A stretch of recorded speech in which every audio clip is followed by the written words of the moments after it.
Business in Panama City forever. Locals taking care of locals. From the smallest to the largest vehicles, they do it all. But don't take my word for it. Listen to the experts.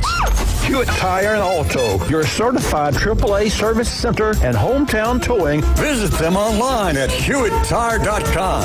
On Airport Road in Panama City. 850-769-7323. Hewitt Tire and Auto Center and hometown towing. Los Rancheros has been doing it right for 20 years. Los Rancheros brings a top-shelf dining experience to you with the opening of their beautiful new building. Watch all college and pro games on Los Rancheros 14 large-screen TVs with great drink specials daily from 2 to 5 and during all the games. Los Rancheros, the place for live sports and great food on 23rd Street between Jenks and Harrison. Tired of boring merch and want your brand to stand out like the big names? Elevate your look with Red 7 Tees. They don't just print shirts, they create bold identities. They are a veteran-owned custom apparel shop providing the kind of detail that turns heads, using high-quality digital printing and embroidery to give you that unique style you love with no minimums or cookie-cutter designs. From small business to sports teams, if you've got a vision, they'll help you wear it proudly. Visit red7tees.com. Your biggest investment is your home. Protect it while also improving its appearance with Earthworks of Northwest Florida. We have sand, mulch, gravel, or lay-down decorative stone, all available for pickup and delivery. Discover your dream landscape with Earthworks of Northwest Florida. Imagine the moment you proudly pull up to your home that you've worked so hard for, enhanced by quality mulch, decorative stones, and more. Let's make it happen today. Request a quote online at earthworkspc.com or swing by the office at 2005 Industrial Drive. Love the land you live on. Tired of flipping through channels and finding nothing good? Introducing Scorpion TV. Over 5,000 live streaming channels. Catch every game of the season with over 100 sports networks, including ESPN, ESPN Plus, the NFL Network, and Red Zone. Even pay-per-view events. Watch 400 local network channels from Panama City and most markets throughout the country. Fox, ABC, CBS, and NBC. It's more than sports. Scorpion TV offers premium movie channels like HBO, Cinemax, Stars, 200 plus entertainment and news networks, or watch thousands of movies on demand, all for just $45 a month when you use the ESPN NW promo code at checkout. Watch on up to 5 devices at the same time. Perfect for sharing with family and friends. Scorpion TV gives you everything you want for less. Cut the cord, not the fun. To score Scorpion TV, go to ESPNPC.com and click on the Scorpion TV logo. Don't forget our promo code ESPN NW. WGSX Lynn WVLQ Fort St. John. Powered by Panama City Toyota, ESPN Northwest Florida. And now, the Gulf Coast's newest sports talk host. Hey, there's the new guy. Paul Wilson. I'm sick and tired of carrying all the weight. Paul is your pipeline to the heart of the action. Hot takes, big reactions, and your calls are incoming. The product on the field is pathetic. The Sports Blitz on 104.3 ESPN Northwest Florida.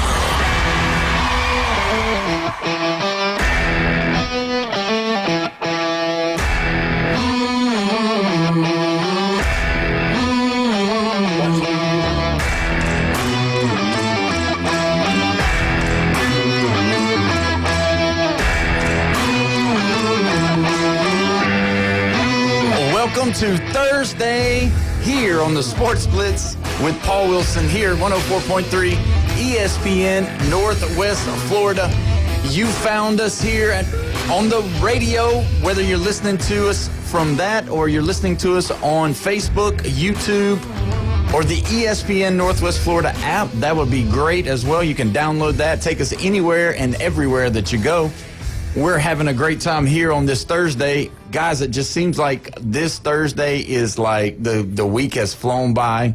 And so we've made it to Thursday. One more day until the weekend is pretty cool. As always, on Thursday, we've got the Chef Ross in the house. What's going on, Chefy? Not a whole lot. Living up with Thirsty Thursday. Oh, man, looking good. And we've got I guess you're an SEC fan today. So SEC Jeff, how you doing, SEC Jeff? Doing good.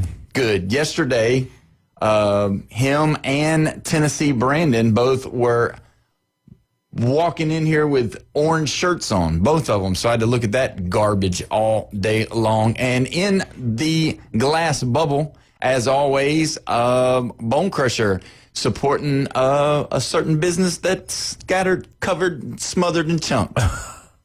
Now, remember, didn't LSU Jeff say he was a manager at the Waffle House He for was. 5 years? He So I was was. probably wondering where I got this shirt.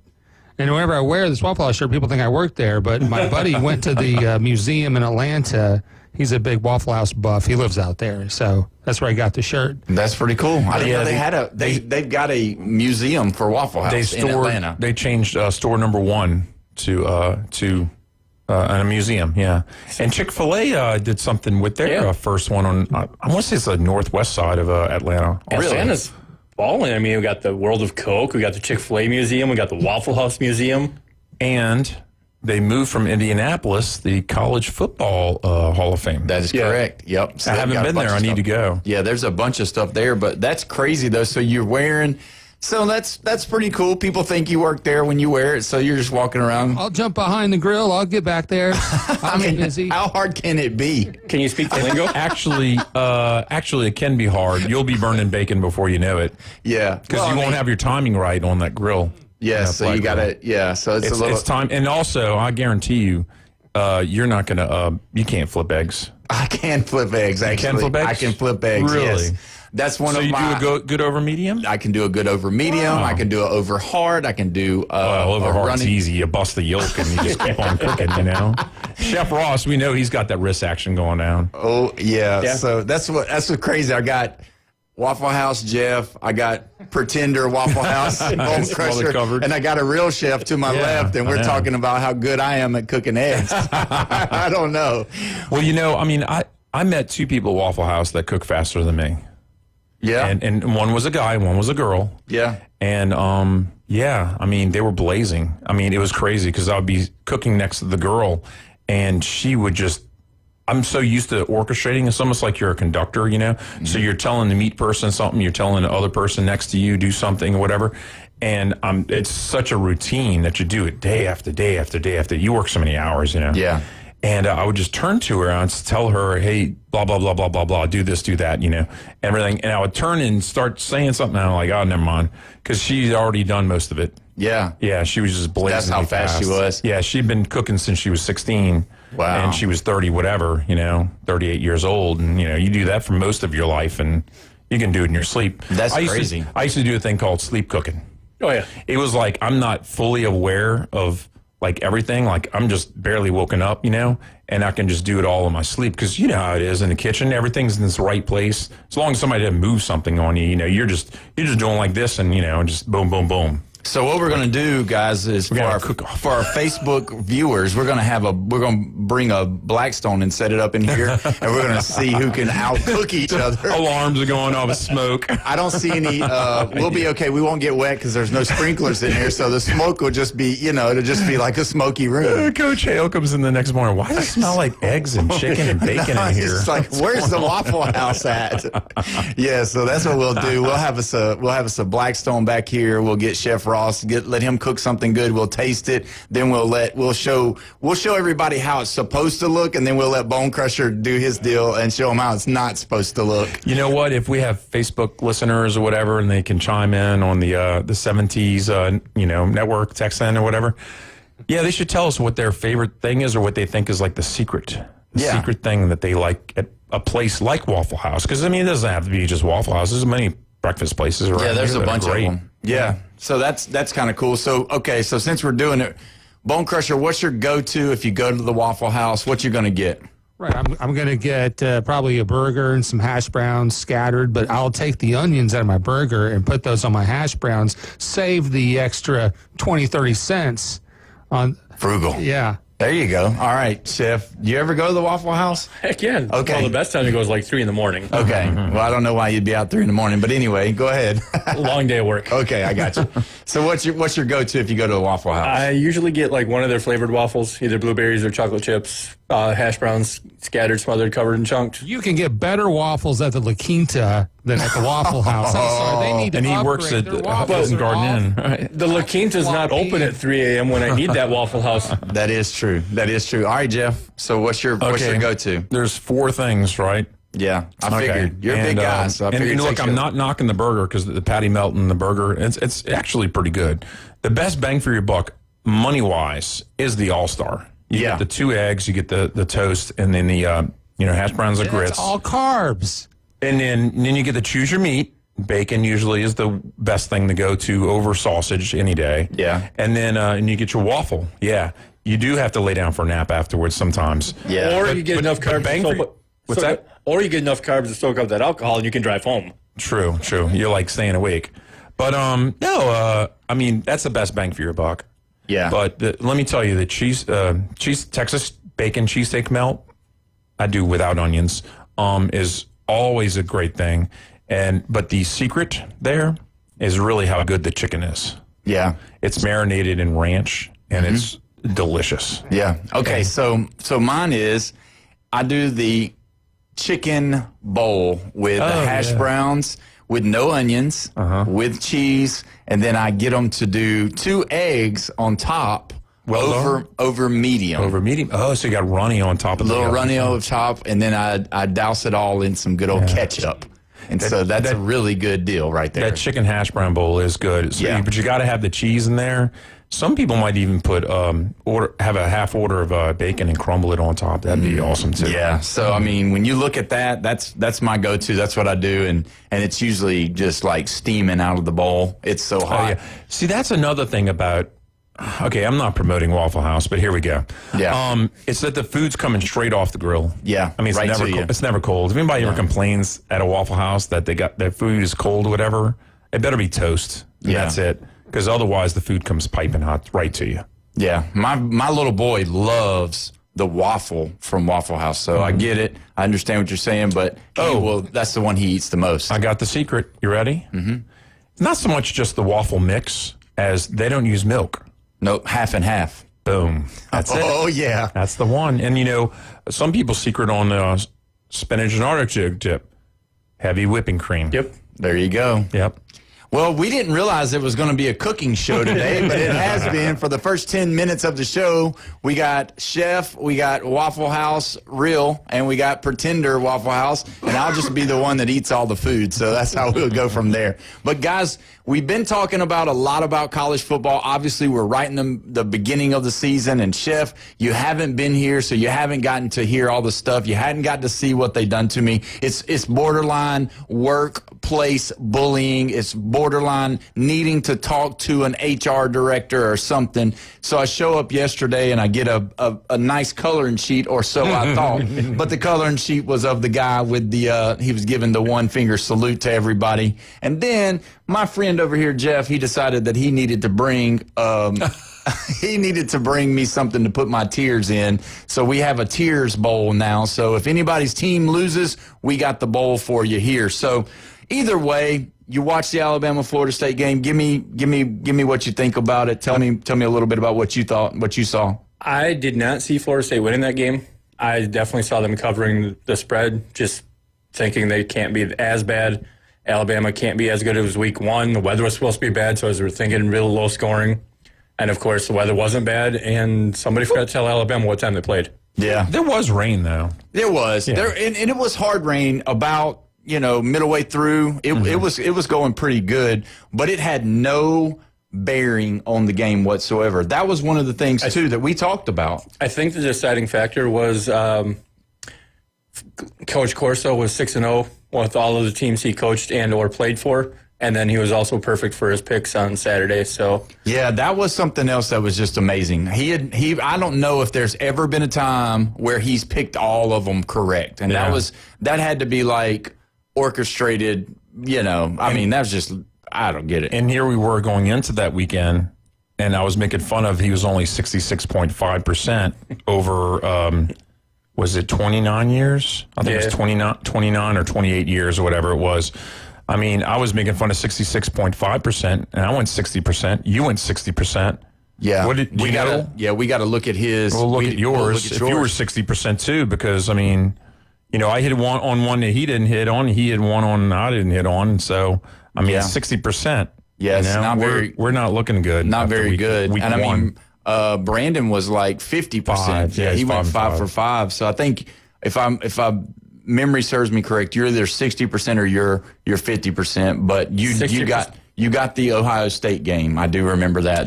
You're the only one that got the Ohio State game. And we were talking about cruddy games this weekend. I mean, Oklahoma, Michigan, whatever.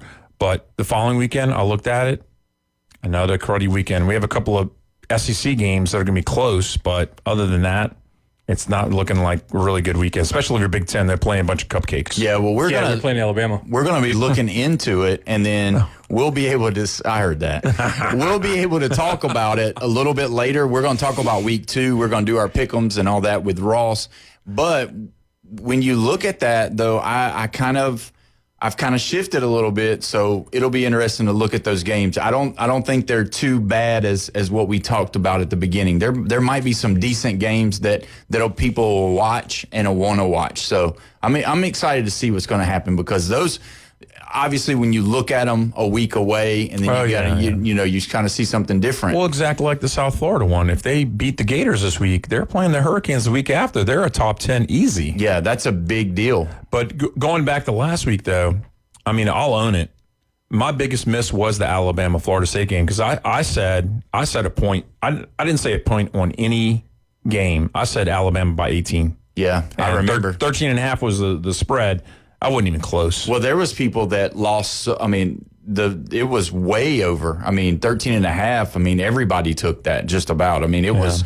I don't know what the numbers were as far as like who took what, but it was heavy. When you look at all that, we'll get into all that deeper. Now we're going to shift gears. It's Thursdays. We haven't been talking about any baseball, but guys, we've got to look at it, and we've got to look at the wild card. And when you look at what's going on, we talked about it. The National League, we were looking at the Reds being the team to overtake the Mets. And then we were looking at the American League, and we were talking about that the Royals and the Guardians were going to possibly overtake the Mariners. And it's totally flipped on its head now, realistically, because as I was looking at it today and yesterday, it looks like the Rangers have jumped ahead of the Royals in the wild card. And so obviously, what do you think as far as the Rangers? Because you got the Rangers. Now, Corey Seager is playing hurt right now. I'm not sure if he's on the DL or if he's just taking some games off, but he's got an injury, and he's a big part of what they do. But when you look at the Rangers having the opportunity, they've got some young talent. They seem like they were peaking at a time that you needed to. Now, they went on a 2-game, they're on a 2-game losing streak right now. But if you look at the Mariners, they're the ones that's sliding. So I think they're on a 3-game losing streak coming into today. And, do y'all see the Mariners? Because that's who we picked, or at least that's who I picked, that the Mariners was going to say. You said it was going to stay the same way on both sides. Yeah. And I can't remember. Did you say that the I think I took one of the Central teams. The Royals. You did pick. Wait, no. I might have took the Guardians, but I took that's one. what it was. It was the Guardians. Guardians? Yeah, he took the Guardians. I took the Royals, and you said it was going to stay the same. But now it's looking like the Rangers are the team that's making up the most ground, because the Mariners aren't playing very good. And I watched them last night. They're not playing very good. I mean, Kyle Riley's doing his thing. But realistically, I'll just be honest with you. It looks like the Mariners' problem, their Achilles heel, is the pitching right now. And so you know as well as I do, when it gets time for October, they start getting closer, and it's time for playoff time. Pitching is where it's at. Obviously, you got to score runs, but pitching has got to be something that they've got to do better at, and they're not doing very good right now. The Mariners aren't. But as far as peaks go, the Rangers led the division, that West Division, the whole entire month of April. They did. And the Mariners and the Astros are right below 500. Yeah. And then you saw the Astros come, and you saw the Mariners hang in there, and then the Rangers just slowly dropped out. So to see them come back at this late part of the season is very unusual. Yeah, it's unusual, but now it makes it very interesting because now you could see that team that was playing in April, if they come back. Yeah. And then now you're looking at, man, here we go. I can't, and this does not happen. Yeah. No, it's not. It's very unusual for you to have peaks at the beginning and end, and in the middle be lulled out like that, and actually maybe even sliding in the playoffs. Didn't they have some key injuries for like May and June? I don't know. Like DeGrom went down, I think. Yeah, DeGrom did go down. He's back pitching good. Their young talent went down early. Wyatt Langford, he had an injury that he dealt with that was kind of a nagging deal, and now he's back. So if you look at it, they're on the cusp of possibly coming back, and when you look at what they've got experience at key positions. They got the leadership that you like to talk about in the locker room, but you got that young talent, and then now you got your pitching coming back, and you got Evaldi on that pitching staff too. Don't forget about him. He's a legitimate ace with DeGrom. So, I mean, you got two pitchers that's pitched in big games. I mean, Evaldi come from the Red Sox. With as many years as DeGrom has pitched and no postseason success or no major success, can we really call him an ace? I mean, well, in the regular season you can because he's done well in the regular season. I'm just saying to get to the postseason. Now, what they do in the postseason is really going to, it'll be a toss-up on that. But, man. He's never been as dominant as Kershaw in the regular season. Like, I will always call Kershaw an ace. Yeah. But DeGrom has always been right around 500, maybe a couple games above. He's never, taken over. He's been one of those kind of guys that you would look at and, say, the ceiling's so high for him, but he never gets above. He's got potential. Yeah, that's true. And we're 8-10 years into his career, and he still has potential? Yeah. Look, we have to give props to the Rangers. You know why? Why? I mean, the Mavs gave Luka away. The Cowboys gave Micah Parsons away. I mean, the Rangers didn't trade, one of their best players away. I mean, they're the only team in Dallas that's holding their own. Yeah. The Stars haven't traded their best player yet either. And they're starting to possibly make it into the playoffs. Oh, yeah. 1.5 games is nothing when it comes to having – where are we at? About 20-something games now? We got about 22 games left, somewhere around there. So, I mean, if you look at it, there could be a total swift turn. And, I'm telling you, from the moment I heard the Mariners, I thought they're going to be the odd team out. And, even though the Big Dumper's got 51, I mean, he's got 51 home runs. We haven't talked about it. It's pretty awesome. He's doing his thing. But, man, how crazy is it that part of the wild card is just going crazy? Now let's shift over. Yeah, go ahead. You was going to say. What I was going to say is we can talk about the Braves for 15 seconds because their next three, series, they got the Mariners for 3, who are in a playoff race, right? We got the Cubs for 3, who are in the playoff race, and then they got the Astros for 3, who are also in the playoff race, right? Yeah. So the next 9 games are all at home against playoff teams.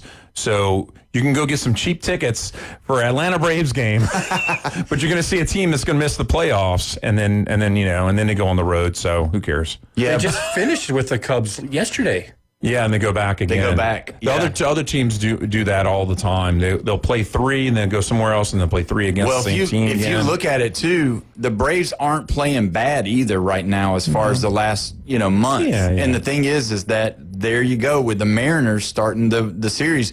Could the Braves be the one spoiler that goes out and sweeps them at home or something? Because the Braves do play well at home. Yeah. They don't play well away from home. So it could possibly be that. So you know what? Us Braves fans, we're pulling for them because I don't think those Mariners are going to do anything. No, let the Mariners win and then sweep the Cubs.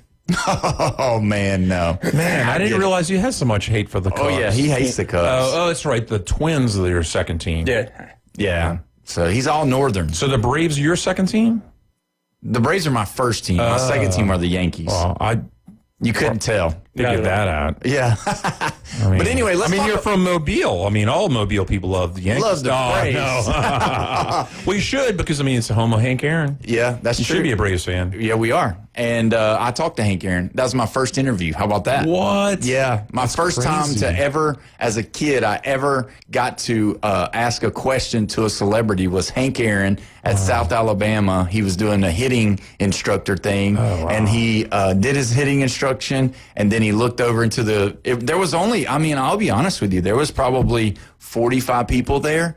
And they said, he said, does anybody have any questions? And me as a 9-year-old boy, 10-year-old boy, something like that, I raised my hand and I asked him, I'll never forget, I asked him, when you're gripping the bat, do you line your knuckles up or do you not line your knuckles up? And he said, it doesn't matter, just whatever's comfortable for you as a hitter and let it rip. And so kind of cool to do that. Let's look at real quick before we take our break.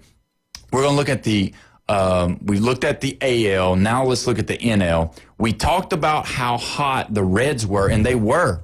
But, man, somebody's poured cold water on them because they've cooled off, and they've cooled off drastically, so much so that the Giants have jumped them. Now, both of them are still 3 to 4 games back, and that's not going to do good. But, when you look at the Mets, that's who you got to look at. I don't know who they got coming up. But whoever they've got coming up, that's going to be the key for whoever can get up there because the Reds aren't playing. Mets at Reds for 3, and then the Mets go to Philly for 4. Yeah, Philly for 4. That's the one. That's brutal. Yeah. If you want to make it up right there, that's where you can make it up. The Giants, as of late, are very hot. And Rafael Devers, like him or whatever you want, he started to heat up a little bit. He's starting to hit the ball. And they've had some issues with some teams too, so they've been they're getting fiery. So now is the time. I know people, say sometimes they don't like baseball or whatever, and then you got some people that just love it. But if you start watching baseball right now, this is where it starts to really matter, and you're going to start seeing. And I know I'm not trying to push this out there as far as the reason why you should watch baseball is for the fights, but now it's starting to get real enticing because people are on the pressure button because every at bat matters, every inning matters, every game matters. Because we're 20-something games into it that we've got left before they make the playoffs, and that's what they get paid for is to make the playoffs. Was it Devers that got in the fight on the Grand Slam? It was, yeah. So, that was crazy. Yeah. So. Baseball is your second favorite sport? Yeah. I love baseball. Is your first or? Yeah, I love football a lot too, but right now it's postseason baseball. Football's just starting to get underway, so there's a lot of road left down that road, and not very much road left in the baseball. There would be a lot more baseball fans out there if the games, if there wasn't so many games. If they could cut it shorter and make it a little bit more, I think I would agree with that. And I think a good. What are we talking? 130, 135 games? Yeah, something like that. Probably. Take 50 away. I think you'd make it a lot better. And maybe shorten the games. Go to the 6 or 7 innings. Oh, my God. I was about to commit the biggest sin and say 7 innings is enough. Yeah. And you just took the words out of my mouth. But nobody will ever agree to that. That's never happened. So, that'd be like limiting the last 5 minutes of a football game. It'd be crazy to do that. Make 3 quarters instead of 4 quarters. Here's the thing. In 2000, in the 90s, a Major League Baseball game was 2 hours and 7 minutes long, 9 innings. That's short. That's very short compared to what a 9-inning game is today. Yeah. The reason behind that is pitcher throws pickoff to first base. Now the batter's got to spend an extra 45 seconds stepping out, readjusting his gloves, readjusting all that, and he never even took the bat off of his shoulder. He never moved an inch. Yeah. So they got the pitch clock now, but still, it's kind of one of those things where you just wish that more people, because the game is so fun, especially right now. So I'll encourage you. I know people, everybody's locked into football. I'm locked into football, but it's good to throw a baseball game on, especially with those contenders for the playoffs right now. So a sport that I do not like, and I'll get hate for this, but here we go, soccer. Soccer's boring. I'm sorry. And they can short it to 60 or 65 minutes. Yeah. And get away with this offside stuff. Just freaking let them play. Or this offsides thing kills the momentum of the game. Just let them play. Even with the 90 minutes on soccer, let the time on the scoreboard reflect how much left is in the game. No official timekeeping. Just let it ride. I think the other thing is I think you should shorten the field and make it tighter so that there's not so many. Not so wide? Yeah, not so wide. Maybe and just like 20 feet less or 18. I think pull pull the goals in too. No. Get them tight. So You got to have runners. Well, I'm just saying all this kicking the ball away and then waiting on them to get back and bring it back to. We do that in football. Punts usually about 43 yards, average. The soccer goal is already a mile wide, and you still only score 1 goal a game. Don't shrink it. Yeah. I know. I can't stand it. And I've heard it too many times. It's like, oh, that was a great soccer game at 1-0. And I was like, really? Come on, man. Yeah. Well, when we come back, we won't be discussing any more things about soccer or Waffle House. You're listening to the Sports Blitz with Paul Wilson here at 104.3 ESPN Northwest Florida.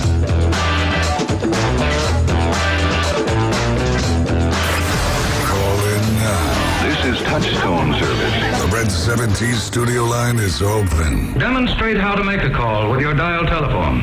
850-215-6290. Mornings on ESPN Northwest Florida just got unsportsmanlike. If it doesn't work out for the Cincinnati Bengals, if they go a third straight year of not making the playoffs, then all of a sudden Joe Burrow is, his status as a quote-unquote elite quarterback in the eyes of most has to change. All of a sudden he gets relegated to that second tier of quarterback. Evan, Canty, and Michelle. Weekdays 5 to 7 on ESPN Northwest Florida. This is Joanna with your latest forecast on ESPN Northwest Florida this Thursday. The rest of the day, sunshine and 86 with a gentle breeze at 8 miles per hour out of the west-southwest. Tonight, a wind out of the west-northwest at 2 miles per hour and clear skies with lows around 74. Tomorrow, sunny with a light breeze and a temperature near 89. Moving into Saturday, about the same with a high of 88 and mostly sunny. This forecast is brought to you by Ellis Agency Insurance. Thank you for listening to ESPN Northwest Florida. Rely on it.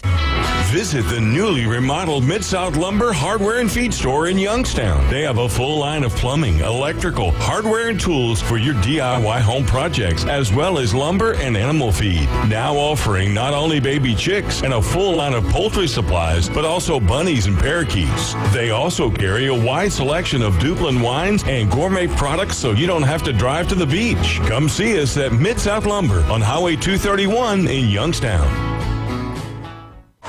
Looking for dependable civil construction in the Florida Panhandle? CBC Construction has you covered. From land clearing and drainage to roads and underground utilities, CBC delivers high-quality work on time and on budget. Locally owned and operated, CBC is trusted by schools, developers, and municipalities. To learn more, call CBC Construction, 850-740-3815, or visit cbcconstruction.com. That's cbcconstruction.com. This is your home for Auburn football. 20, 15, 10, 5, touchdown! Touchdown, Auburn!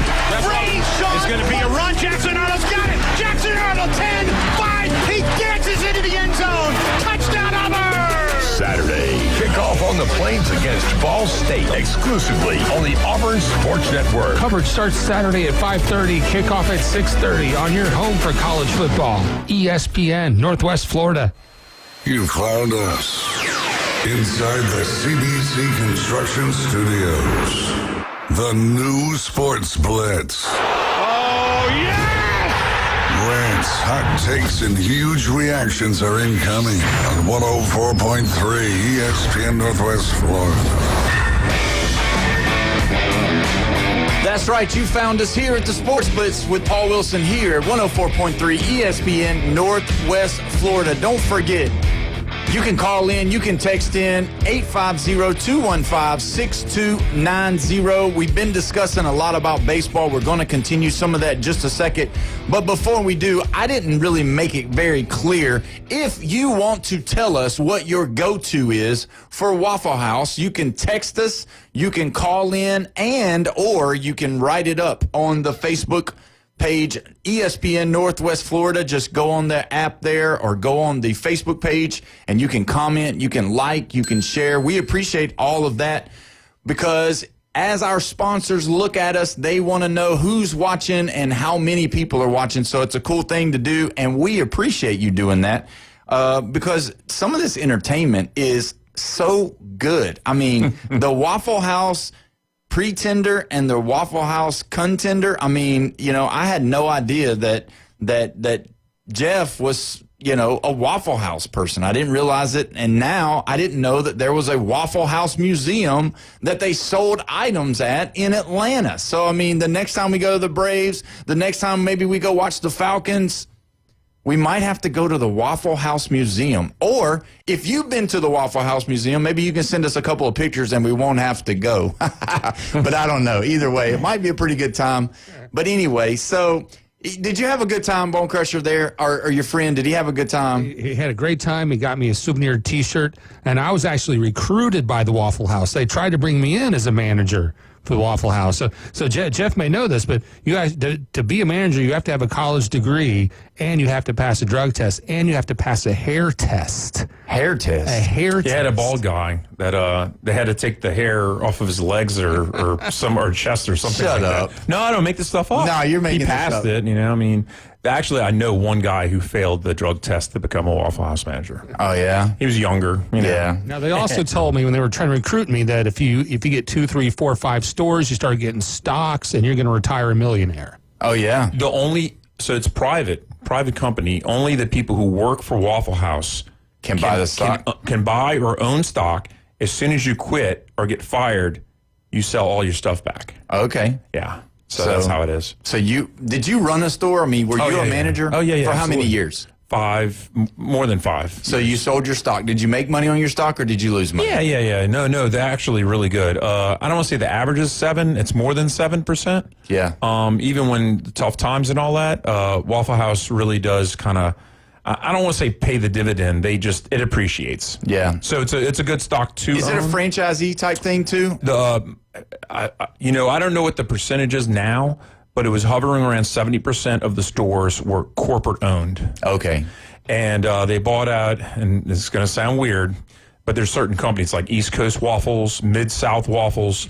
These are the franchise companies that would own like 20 or 30 of them, because really to own like 1 or 3 of them, you're not making a whole lot of money. Oh, that's why. Because the profit margin is not enough. You have to own a bunch of them like that, 20 to 30 of them. And there was one in Louisiana who was a franchisee, and they just went ahead and just sold all 30 of them back to the company, which they bought them back. Yeah. And so, I don't know. It's interesting. Well, we probably are going to somehow, some way get Waffle House to sponsor our show, since we've talked about them for about 15 minutes now. So, Ross, we know that before the show we started talking about baseball, so we've got a story about something that happened in the baseball world, and we got to get you to do it and tell us about it, because if you don't, I feel like you're going to take it out on us, and we'll have to both tackle you before you get, because you're really he's worked up. So we got to let him blow off his steam a little bit about it. Did you ever play catcher? I never played catcher. Oh. I did pitch a little bit. Okay. All right. So give us a story. Tell us what fast enough to matter, but I did pitch a little bit. There you go. Well, tell us what happened. Tell us what got you going so good. So I can't remember players' names, and I should have probably looked this up in the break. But anyway, the Astros were playing the Yankees last weekend, and it was late in the game, and the pitch clock started winding down. So the catcher made the motion for the pitcher to step off and reset so they can get a pitch that they like and move it within the time. The pitcher decided he wanted to throw the ball anyway. That said pitch ended up going over the fence for a grand slam. Grand slam. Pitcher's very upset at the catcher for trying to back him off. So the very next pitch, I want to say it was like a curveball or something, off speed called, and the pitcher decided that he wanted to drill him with a 94-mile-an-hour slider right in his ribs. And he hit him right. Crossed him up, hit him right in the ribs. Yeah. Not in the chest protector. And if you accidentally cross up and get your signs mixed up and cross up your catcher, normally there's some sort of, oops, I messed up reaction by the pitcher. This guy just turned around, didn't even look, didn't do anything, and had that evil stare of death. Yeah, so they probably had a little extracurricular activity. They should have had a face-to-face conversation in the dugout between innings. And I don't think. Well, they are the Astros. Yeah, so they're probably So there's tendency to have fights. Yeah. Either way, my Yankees are doing good. They're going to be there. We know that they're probably going to play the Red Sox in the playoffs. I mean, we got 20, we don't know. We got 20-something games left. Yeah. I know, but still, it looks like that's the 4 and the 5 seed play each other first round. So it looks like that's going to go on. And then breaking news for today, was that Alex Bregman is going to opt out. I mean, which was supposedly going to opt out, which is kind of crazy right now. Why you would say that? Why you would do that in the middle of going for the playoffs? You know, he might not have said that. It might have. We got an update. Do you have an update? No, come on.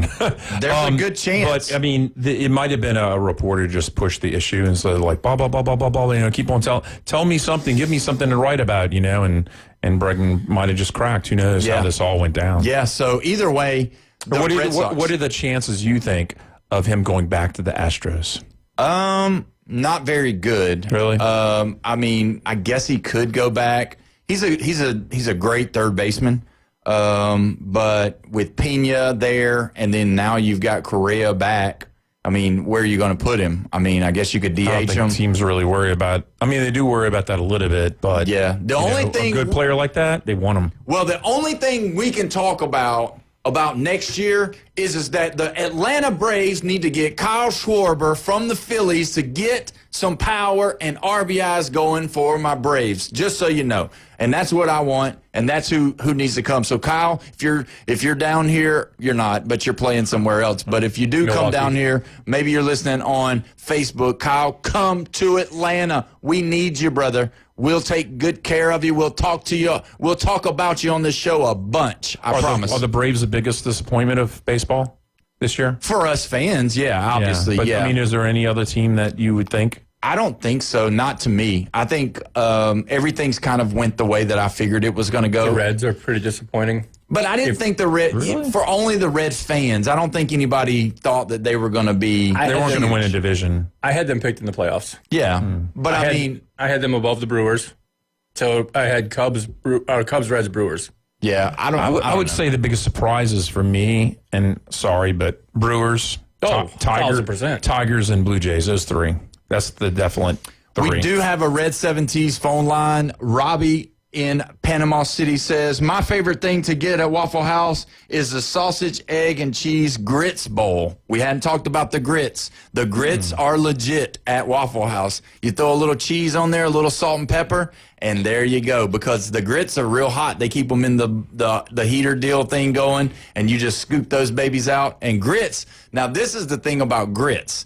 Grits will stick with you all day long. So if you want to eat something that'll stay with you and you won't be hungry at like 12 o'clock. Filler. It's a filler, like bread. It definitely fills you up. But, Robbie, I agree with you, my friend. That's exactly right. Number one complaint at Waffle House is that either usually it's no. Yeah, the number one is that the grits are either lumpy or too hard.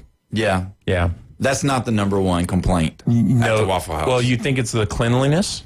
No. How do I say it in the best way? Say it. Give it to us. The number one complaint of all Waffle House people is the hygiene of the waiters and the waitresses.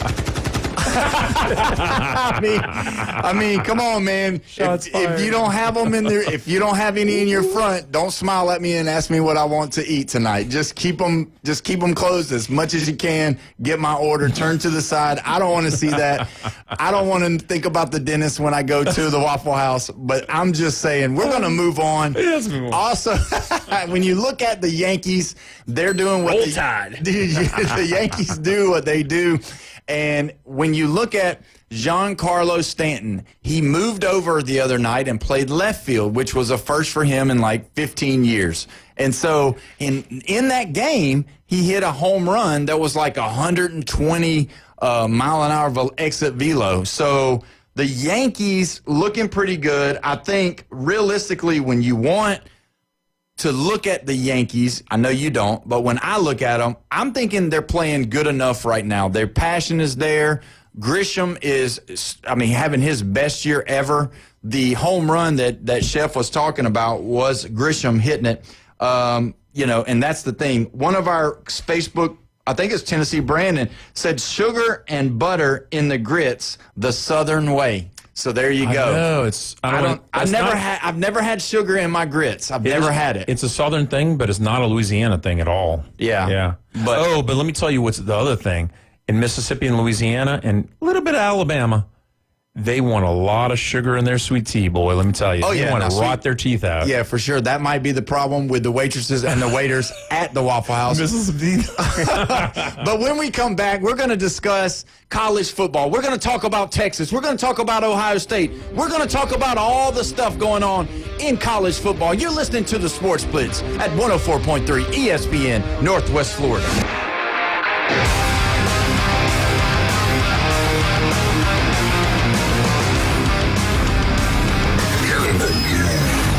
Call or text us now on the Red 7T studio line.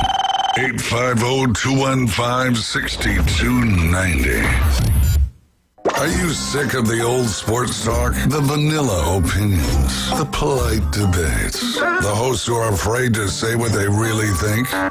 So are we. 104.3 ESPN Northwest Florida is bringing the house. It's the new Sports Blitz. Weekdays, 4 to 6. We're starting arguments, not conversations. The Sports Blitz. ESPN, Northwest Florida. Got a scratch, dent, or full-blown wreck?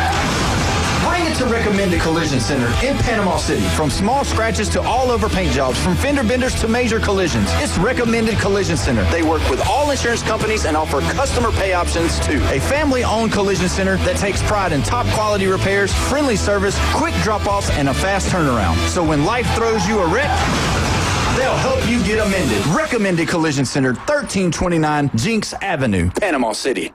Take your next adventure in an award-winning Kia from Bill Bird Kia. Discover the new Kia. We invite you to stop by Bill Bird Kia and test drive the new 2025 Kia. You'll get the perfect balance of comfort, safety, and technology. The 2025 Kia SUV family has movement that inspires. Drive away today in a new 2025 Kia Soul, Seltos, Sportage, Sorento, or Telluride. Fuel the thrill and command the road in the luxury of a 2025 Kia K5 sedan from Bill Bird Kia. Performance, power, and design built for you. Spark inspiration in the all-electric 2025 EV9. It's a modern masterpiece, fast charging, rugged, and roomy. Bill Bird Kia is the original home for the 20-year, 200,000-mile warranty. Stop by 2435 East 15th Street, Panama City, or anytime at BillBirdKia.PanamaCity.com. We'll treat you like family and give you the peace of mind you can trust. Your local community dealer is Bill Bird Kia. The Kings of the Swamp. Falls loose at the 38. Gators got it. Wow. Join Sean Kelly and the rest of the broadcast team as they bring you Gator football all season long. Fundraise now the near sideline. 20, 15, 10 to the 5. Touchdown, Gators. On your home for Florida football. The Gator Sports Network from Learfield. The Florida Gators play here. Listen to select games on 104.3 ESPN Northwest Florida. Now, we're live and local inside the CBC Construction Studios. Can you take the hits? Here comes the Sports Blitz. 104.3 ESPN Northwest Florida. We are back.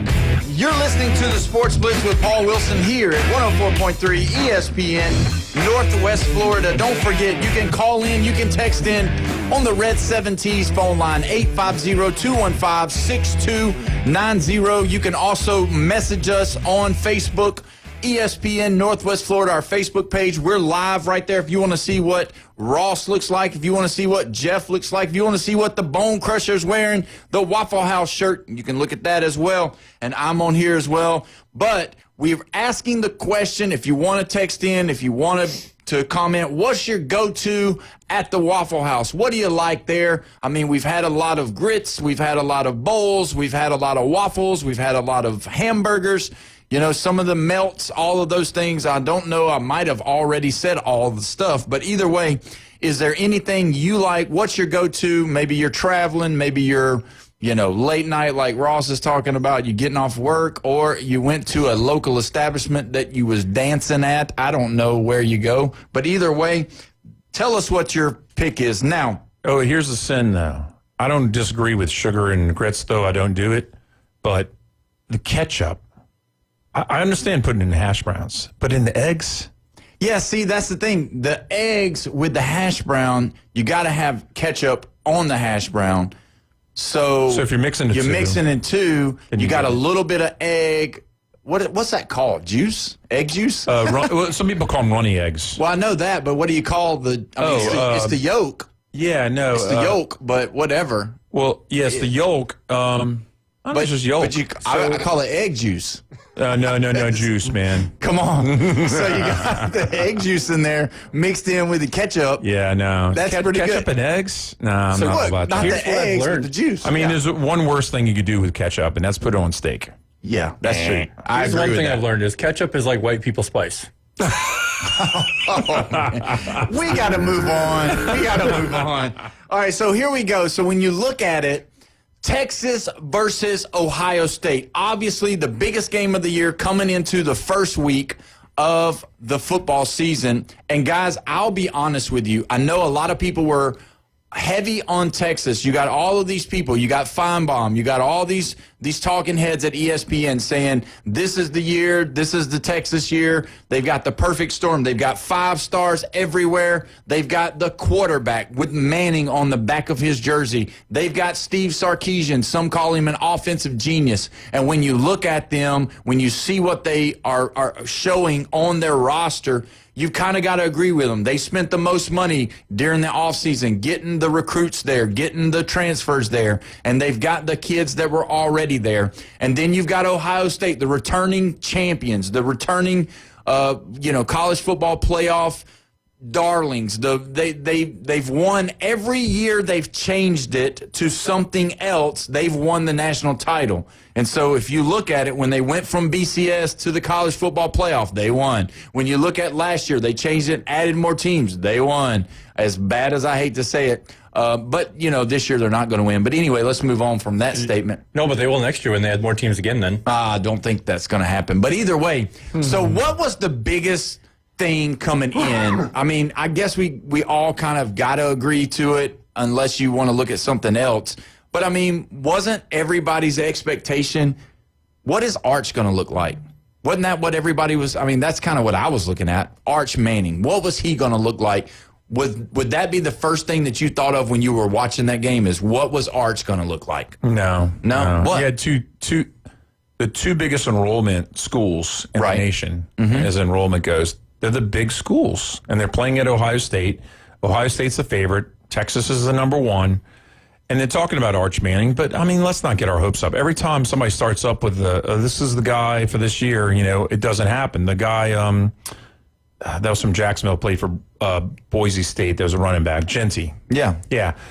To me, I mean, he was kind of a sleeper. He kind of came up in there, and, he finished second, I'm sure, in the Heisman Trophy. Even Cam Ward Cam Newton also. Or Cam Ward was a sleeper last year, Bryce Young. I mean, I wasn't believing that. Yeah. I don't know. I can't think of the last any position, mainly quarterbacks, though, that I just thought, this guy's going to win the Heisman. I never, put a bet on somebody to win the Heisman any year. Well, I'm not necessarily talking about the bet part, but the one that I can think of that, obviously, the two that I can think of was coming into the year that's kind of getting the same hype, but the difference was these guys had played football.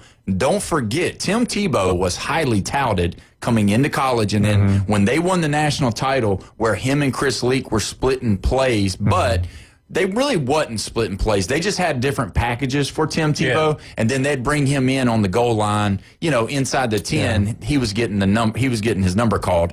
But Tim Tebow coming in, and then the other one that was coming in, but he had already played, was Matt Leinart. Those two had the biggest hype coming into a season as of quarterbacks playing on teams, and respectively so, because they had good seasons before, and then they were returning teams. And then also look at the coaching. You had Pete Carroll, and then you had Urban Meyer. So those two big-time coaches. And so you kind of look at this same scenario. You've got Arch Manning being the guy coming into. He's got the Manning last name. That's got a lot of pull. But then you got him at a system like Sarkisian. You know, Steve Sarkisian, you can like it or not, but he's one of the brilliant minds of college football. I get it. I mean, but he really is. He can run an offense. He went to the pros. He did good with Atlanta. And I mean, he did fine there, but then took over the job here. And that's the biggest thing. I mean, he hasn't won anything. Being very he won a national title with Alabama. Yeah, as a coordinator. Who was the kid from Florida that got all the NIL money and then transferred and never stepped foot on the field for Florida, and they were in a big lawsuit over it, like 2-3 years ago? It wasn't AR-15. I can't remember. Before him. Yeah, I can't remember. But nobody has had since, I would say, Tebow, and even Paul Feinbaum said that Tim Tebow was second fiddle to Arch Manning he's the next Tim Tebow is basically what he was saying, in the fact of not playing style, but just the name and being college football, being the face of college football. Yeah. And guys, I don't know. What did y'all think of him? Like, honestly, like, I know you were kind of negative about him in the beginning anyway. So, I mean, you had a little bit of slight against him, but give me your honest opinion about exactly what you thought about what he looked like. You just got to look at what the production is, 7 points. Right. And nothing in the first half. And then you get in the fourth quarter, and he did another 0, another goose egg. I mean, and that was at the end, though, too. You know, and you know what? I dislike Texas. A lot. I don't want to say hate. I don't like using the word hate. But when they came into the SEC, they were saying, oh, we're going to run the SEC. And I was like, oh, really? You know, like all of us, like Georgia, Alabama, and LSU are all going, oh, really? Okay. Welcome in, you know, and then Georgia swept them. Yeah, that's true. So the good thing is they hadn't played Alabama or LSU last year or this year. Yeah. So. Well, what'd you think? What'd you think about him? So it was not a very good game, but the next 2 weeks they're playing cupcakes. So he throws for 400 yards and 4 touchdowns each game, and then all of a sudden he's back to being the number one in everything and this, that, and the other thing. Yeah. So the honest answer is let's let this cake bake a little bit. He's had 3 starts his entire career. Yeah. Do you think Sellers or Carson Beck could like move into a top 3 in Heisman? Absolutely. Oh yeah, for sure. I mean, who are we thinking about? Because we're not talking about Klubnik now. Okay. Yeah, Carson Beck and Sellers. Yeah, those two. And you can't leave out Nussmeier. You can't. Not right now. Just because he's going to be. If they continue to win in the SEC. And that's the whole thing about it. If you win ball games, you're going to have the spotlight come to your town. Yeah. And that's what they're going to do. If you're winning, you're going to have Game Day there. You're going to have Fox Sports there. You're going to have all those teams there, or all those sports media places there. But with Jaden Daniels, his 1-point win over Alabama was one of those marquee games that he needed to do to get the name recognition. For the following year. Yeah, for the following year, because he did it the next year when he lost by 20. Well, he got 21 knocked, by got knocked Alabama out of at Tuscaloosa. Yeah.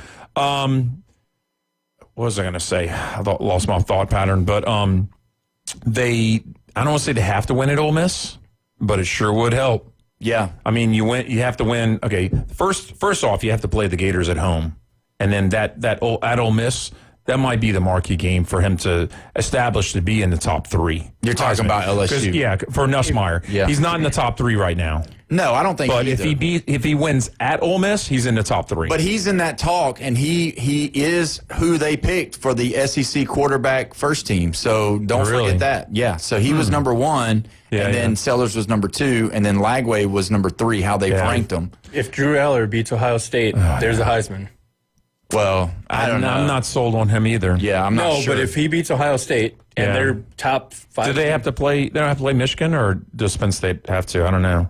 I mean, because that's interesting, because those are all top 15. Well, when you look at 1, 2, and 15, that's a rankings. When you look at the people that we're talking about, though, when you bring Arch back into the conversation, the one game is not going to decide it. You've seen it time and time again. As far as the Heisman goes, they will look like garbage those first couple of games. They get hot. Again, their team has to win, and then that's when the hype starts. But that's also how Travis Hunter got the Heisman last year, is there was no quarterback that had that moment. Right. There wasn't, and that's the big thing, too, and there was so much talking. That had to be the worst team that a Heisman player played for in 20 years. I mean, usually which team? The Colorado team. Oh, yeah. Because usually they go with the best player on the best team, or at least Tim top Couch. 5. Tim Couch is trash at Nebraska in 2000. I think it was 2000. Yeah. Tim Couch, quarterback, he was trash. He's running the ball more than he's throwing it. He threw it like 48% or something like that, but they kept on winning. So, they won, and that's a big part of it. They're winning, and that's where Arch Manning is probably going to be the benefit of their schedule, and it just depends on who is the who's who in the SEC. Obviously, they don't play Alabama. I don't think they play Georgia. So that's really, and I get it, man. Alabama threw an egg that first game. Hopefully, we're still going to see an Alabama team that can play good football, but we'll see. Either way, the Texas team, to me, they've got so much potential. I don't think it was a game because look at their defense. You want to talk about, people have given Ohio State so much cushion, and they're like, "Oh, well, that's a vanilla offense that Ohio State put out there. They knew they could win because they scored easily, and they didn't do this, they didn't do that. Turn over the ball. But they didn't score but 14 points. I know as well as you do, Ohio State, if they can score 50 on you, they are going to. Ryan Day will run up the score on Little Sisters of the Poor if he gets a chance. And so you can talk to somebody else on that. And so realistically, the defense for Texas is really good. Now, let's talk about this real quick because we got like 1 minute. If you look at all the throws that Arch Manning missed, if those are completions or half of those are completions, you're looking at a different game because they moved the ball. They quarterback snuck 2 times on 4th down and didn't make it. So if you look at those 2 things, you look at the throws that he missed, you're talking about a 14-14 game. There's a possibility. They were inside the goal line for the 4th and 1, and they didn't get it. And that's the thing. That's what this college football playoff with all these expanded teams have gotten us to. And so, but when we come back, we'll discuss more about the college football game. You've been listening to the Sports Blitz here at 104.3 ESPN, Northwest Florida.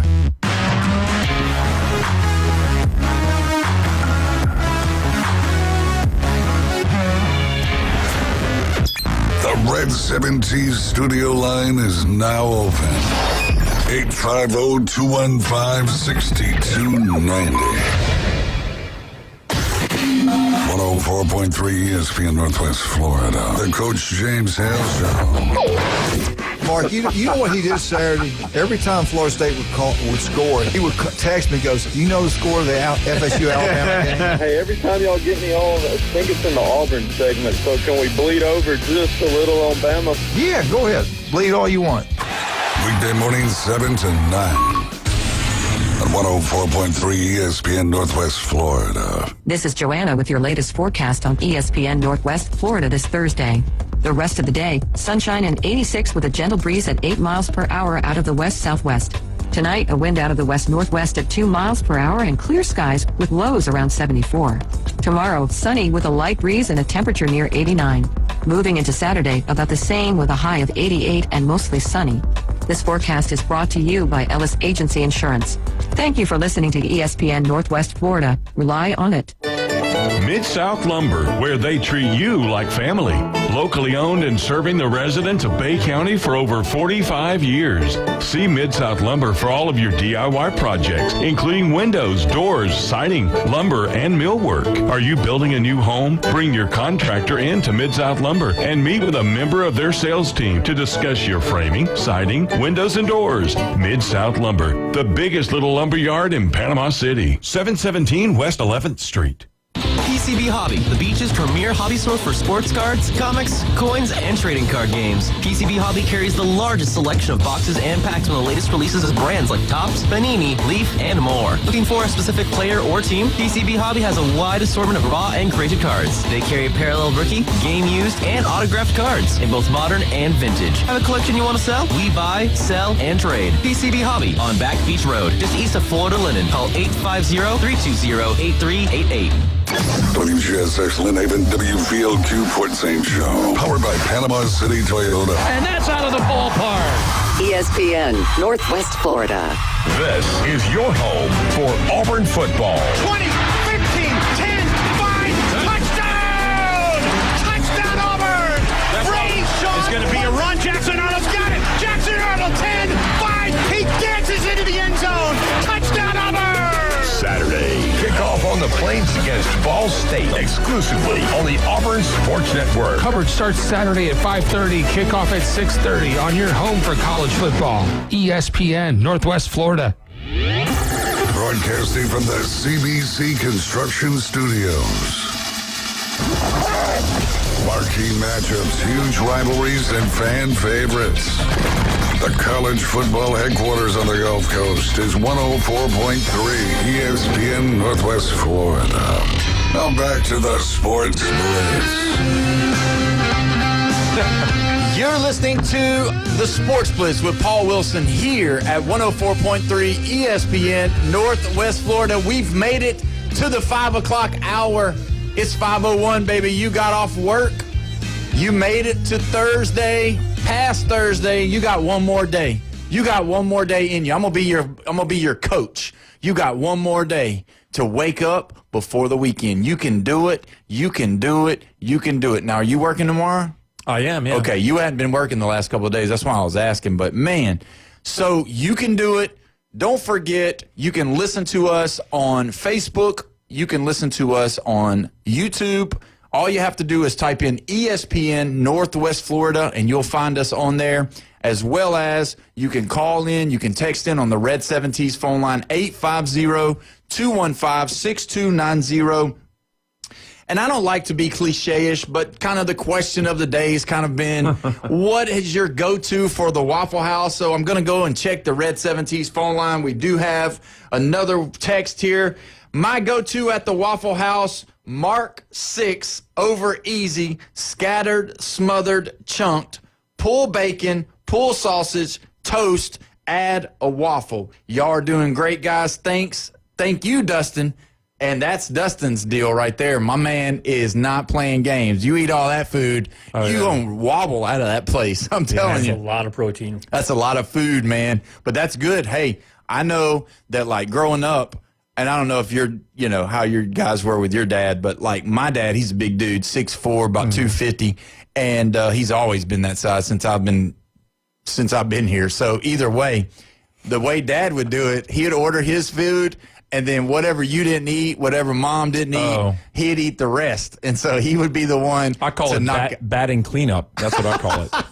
That's good. That's what I did. That's awesome. So, yeah, he definitely batted cleanup for sure. Did you have a sister? No sister. Okay. I got a cousin that we used to that we babysat a lot that basically lived with us her whole childhood. So it's just kind of funny because I'm 6'3", 250. And so then, sometimes the boyfriend or the date or whatever isn't told how big I am and all that. And then when they come to meet me, they're like, oh. So you have a sister? No. I have I have two daughters. Oh, okay. So when they would bring somebody home or whatever, you get to meet them and they're like, oh, okay. Yeah. And then you have one daughter. Your daughter's young, though. But wait till those days when they're a teenager. Yeah, well, that's true. I'll have her home by 9, sir. I promise. Yeah, I remember there's a movie out. I can't remember what the name of the movie is, but either way, it's kind of the same deal. Yeah. But, guys, we've been talking about this Texas-Ohio State game, and I don't want to end it with where we stopped at the end. Actually, let me go back. Today was the day that we were able to award Zay Morgan from Bay High, threw for 343 yards, 2 touchdowns against the win, or he got the win for Bay High over Mosley on last Friday night.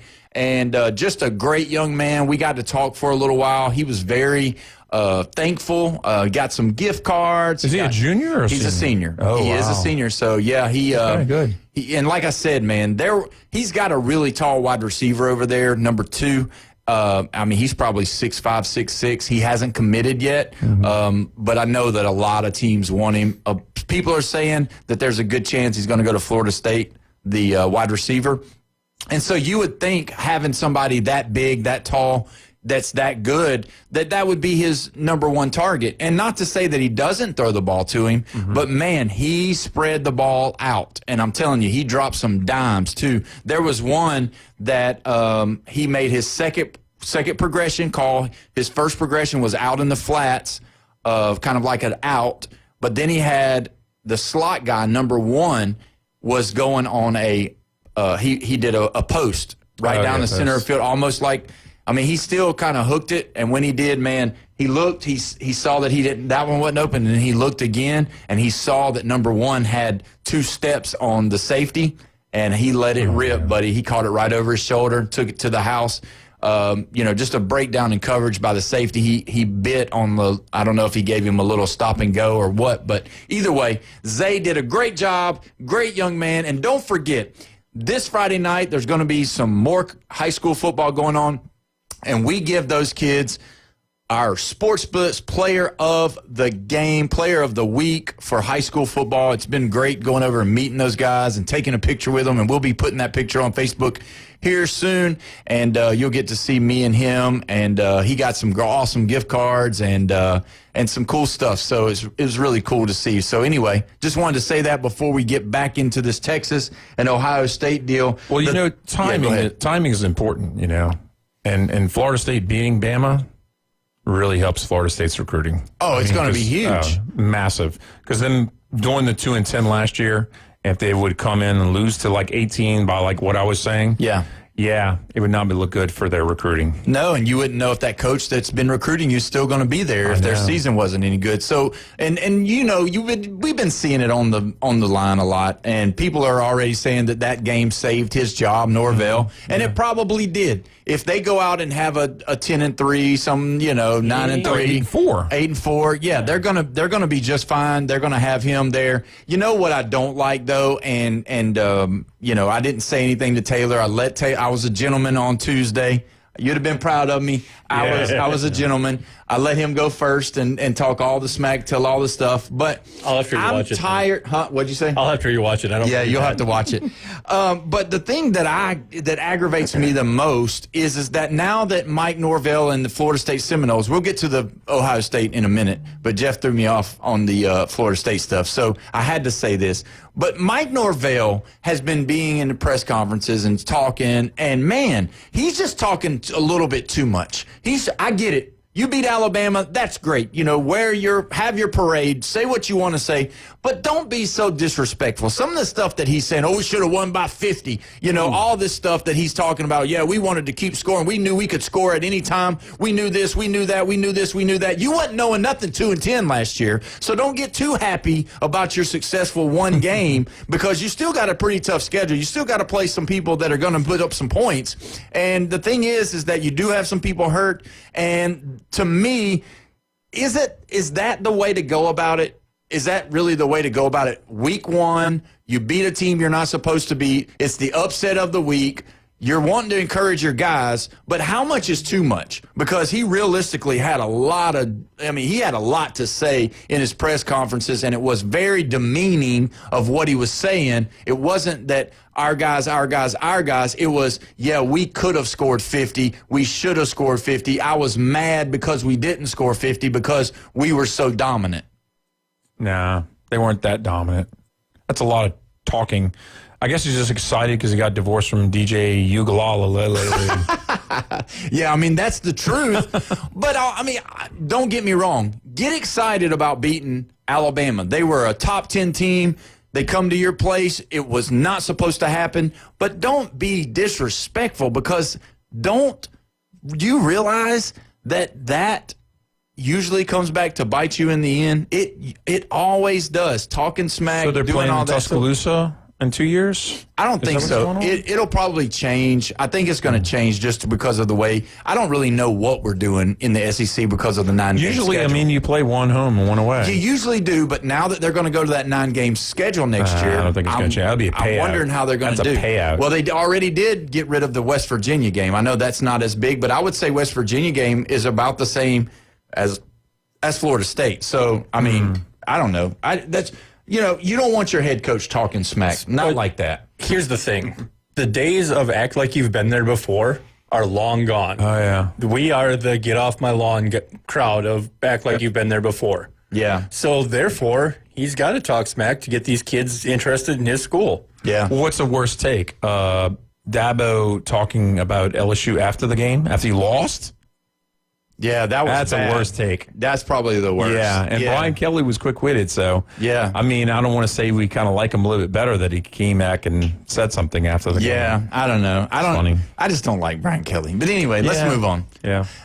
So to me, guys, Ohio State, when you look at Ohio State, they didn't score but 14 points. All right, that's number one. Number two, if they did have the vanilla playbook, they sure didn't show it to me because number 4 was targeted a bunch.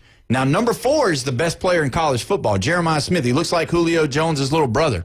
When he's out there, you better guard him. You better have somebody on him. When the ball touched his hand, he had a drop or two. And it happens. That happens. But when you look at what Ohio State did, winning 14-7, everybody's crazy over this whole thing about, Ohio State's number one, they're number one, they're number one. And I get it. But, Texas, to me, like I was saying before the break, didn't look so bad that you get a couple of plays change that are different, and you're talking about a different ball game. And to me, the crowd wasn't a big factor. There was a couple of times where they had to call timeout because they couldn't get their play in.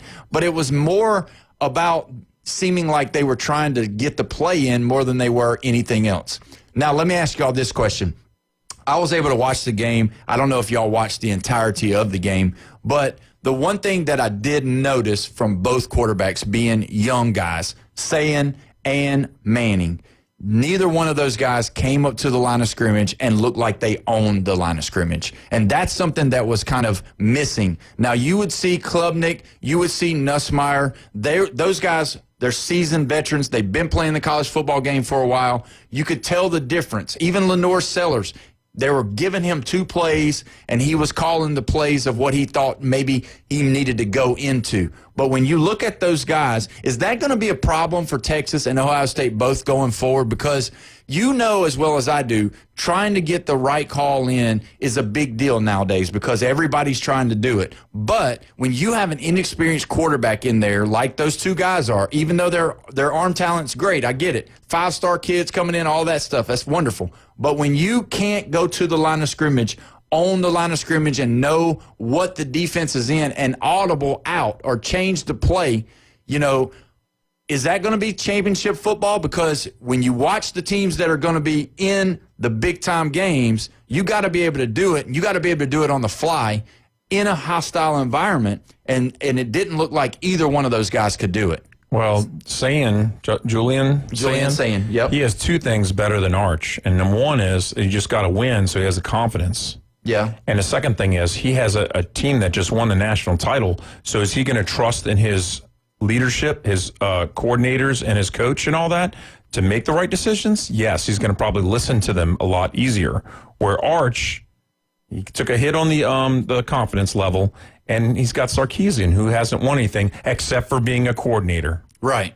But let me say this, though. You got to think with Sayin and Ohio State, their coordinators, both defensive and offensive coordinators, are gone. Chip Kelly was the offensive coordinator, and he's with the Raiders now. Yep. And so Julian Sayin is with a new coordinator. I'm not sure exactly. I can't remember who he is. But either way, if he was with the program, fine. He was. But either way, when you look at him, there's some but still. It's different. He was the guy that Chip Kelly replaced last year.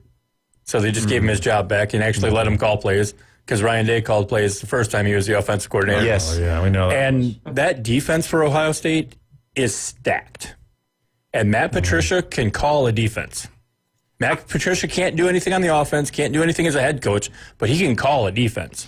I do like Ohio State's schedule because it kind of spaces out the games that are difficult. They've done that forever. So the one thing this taught me is Matt Patricia may be a better defensive coordinator in today's game than Bill. Because look at Monday night, and Bill just laid an egg. Well, that's true, but let's get on this Matt Patricia thing because realistically, they gave up 7 points. That's not a lot. Again, if you look at what they did, even the reporters at Texas and even when they were doing it after the game. They were second-guessing what Sarkisian was doing with his play calling because it seemed like Sarkisian was in a vanilla style of offense as well. But, again, I get it. Patricia looked good. Fine. Give him that. But if you look at all the things that online that everybody's been saying about Arch Manning, had he completed half of those passes, have they, instead of doing a quarterback sneak on both 4th and 1s, if they'd have handed it off and ran the ball, Patricia, I think some of this stuff was Texas because there were times there were drops, there were balls thrown low, there were balls thrown behind him. He didn't hit the right receiver. He's doing the double coverage. And every pass Ohio State's quarterback threw was perfectly on the spot on the dime. No drop passes, no behind him, no bad play calling. None of that happened when Ohio State was on offense, just when Arch Manning was on offense, right? Not necessarily, no. We can ifs and buts all day long, but the truth is Ohio State won the game. Nobody's debating that with you at all. They won, obviously, 14-7. But to say that Ohio State's defense is this juggernaut, to me, when you had look at what there were so many self-imposed stabbings through their offense. They were throwing them. He wasn't running for his life. You didn't see a bunch of sacks. You didn't see a bunch of cutting the route off and stepping in front and intercepting the ball. You didn't see them knock down a ton of passes.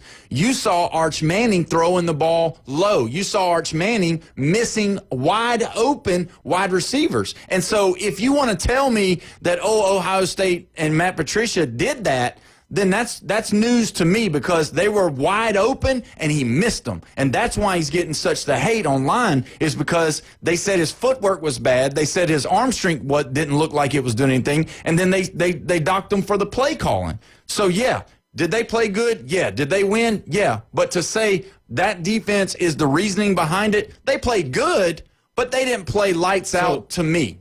That defense held the number 1 team in the nation to 7 points. Yeah, the first game, the first start of a career. Did you say number 1 offense? Number 1 team in the nation. Yeah. Texas. Yeah. And that defense held them to 7 points. Yeah. And so does that mean that the number 3 team in the country was held by the number 1 team in the country to 14 points, so they have to be the second or third best team in the country as well then, as far as defense goes, if we're just going to go by how many points they gave up. Because if you watch the game, I'm telling you, if you want to record it, rewind it, do whatever you got to do, if you look at it, he missed so many players. They were wide open. Yes, if you take back and you give Julian saying he was ripping the ball better than Arch Manning was that day. Yes, he wasn't throwing dimes, but he was putting the ball in the vicinity for them to catch the ball. And if he would have been able to, if you swap quarterbacks, you would be saying that Texas defense is stacked because he was missing them. And if you just swap the quarterbacks and you look at it, you would say, well, Texas defense is stacked because they only gave up 7. Because realistically, the play calling for Texas and Arch Manning's inability to hit wide receivers that were open was realistically what lost this game. He's probably looking up 13 for 20 is what Sand did. I was looking up short QBRs. Oh, QBR. But you really have to look at 13 for 20. He steadied the ship and he won the game. That's all he did. Short yardage passes, only 126 yards. Yeah, and they moved 126 yards passing, and you won the game. Yeah, and the thing is that you had Jeremiah Smith in the slot almost the whole game. And what does that mean? What is the slot? The slot is the outs, the cuts, the slants across the middle. The third defender. Right. And so they're trying to get Jeremiah Smith locked up with a linebacker so that he could get the ball to him because that's an easy pass, an easy target. And that's what they did. If you look at it, he didn't throw to a bunch of the other wide receivers as far as a whole, but Jeremiah Smith was targeted, which he should be. He's the best wide receiver in the country. But if you look at it, that's my only rebuttal for that. I'm not saying you're wrong that Matt Patricia isn't great, that Matt Patricia I would love to have Matt Patricia as our defensive coordinator at Alabama. Don't get me wrong. But to say that this defense is such great, are they going to be great? They could be. Are they? They'll have to show them. I want to see what they'll do against Penn State. I want to see them against a seasoned quarterback, somebody that's going to do good. They're probably not going to see those teams in the Big Ten because they don't have those teams that you've got a lot of experience at the quarterback position. But if you look at what Texas and Ohio State was, you can't look at it and say, oh, yeah, the defense just stuck them and shut them down. There was a lot of self-inflicted wounds, and Arch Manning was a big part of that. And with him having the expectation and such the hype coming into the season, I think that really was the glaring problem that Arch Manning didn't look very good at all. Is that a problem on Arch Manning, or is that a problem on the media for hyping him up so high? Who's more wrong? We both. Arch is Arch. Arch went to a very small school in Louisiana. Yeah. Arch didn't play any big games. Newman. Yeah. Arch could not beat out the 7th-round draft pick in this year's weak quarterback draft class. For 2 years. Yeah, 2 years. I know, but Arch is all of a sudden the greatest thing to ever walk on earth. Yeah, but both of his uncles went there, and his dad, and Beckham Jr. Odell Beckham Jr. went to Newman. Yeah, they all went there. But let me push back just a little bit on the whole Quinn Ewers, and I get it, man. We can go round and round about college football quarterbacks, but Quinn Ewers for college football was a winning quarterback. And so when you look at it, and Steve Sarkisian, whether he was realistically from Nick Saban's tree or not, he had Nick Saban's mindset about being faithful and sticking with your starter. So, when Tua and Jalen Hurts were there at the same time, Tua was way better than Jalen as a college football player, as a college football quarterback. He was way better. There's no doubt about it. You can look at the numbers, you can look at the throws, you can look at all of that. And Brian Daboll was the offensive coordinator at Alabama, and he specifically was getting frustrated because Coach Saban would not allow Tua to be the starting quarterback. They would let him play in the third and fourth quarter just about of every game, and he would look amazingly better than Jalen. And there was, then you had Mac Jones as your third string quarterback. But what I'm saying is I know that gets thrown out. Oh, well, he who set the bench behind Quinn Ewers, and I'm not disrespecting you here, but Sarkisian was loyal to Ewers, and Ewers had won football games, and Ewers was more polished in his offense at the time, even though Arch was a better athlete. And so what I'm saying is yeah, he beat him out. Yeah, he knew. But that's usually the case for almost all of your freshman quarterbacks coming in. After the playoffs last year, was it not well known that Ewers was not going to be the starting quarterback of Texas, whether or not he chose to come back? Right. It was, hey, this is Arch's team next year, regardless. Right. Yeah. That's how he does it. Yeah, and that's he gave him that option, and that's why I say the loyalty of Sarkisian was to Ewers because he loved Ewers. I mean, he did. If he loved him, he had one more year of eligibility. Yeah, but Arch could set back one more year. No, he was going to move on from him because he could have an opportunity of losing Arch, and then he wouldn't get 2 years possibly, or this 1 year. Yeah. So that's the big thing. So we're going to go ahead and take a break, and when we come back, we're going to discuss week 2 of the college football season. You're listening to 104.3 ESPN Northwest Florida.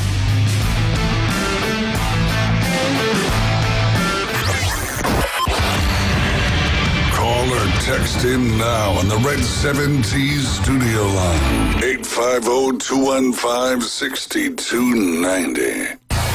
The brutal hits. The heartbreaking turnovers. The roaring comebacks. In for the touchdown. 104.3 ESPN Northwest Florida delivers the biggest matchups of the week from across the nation.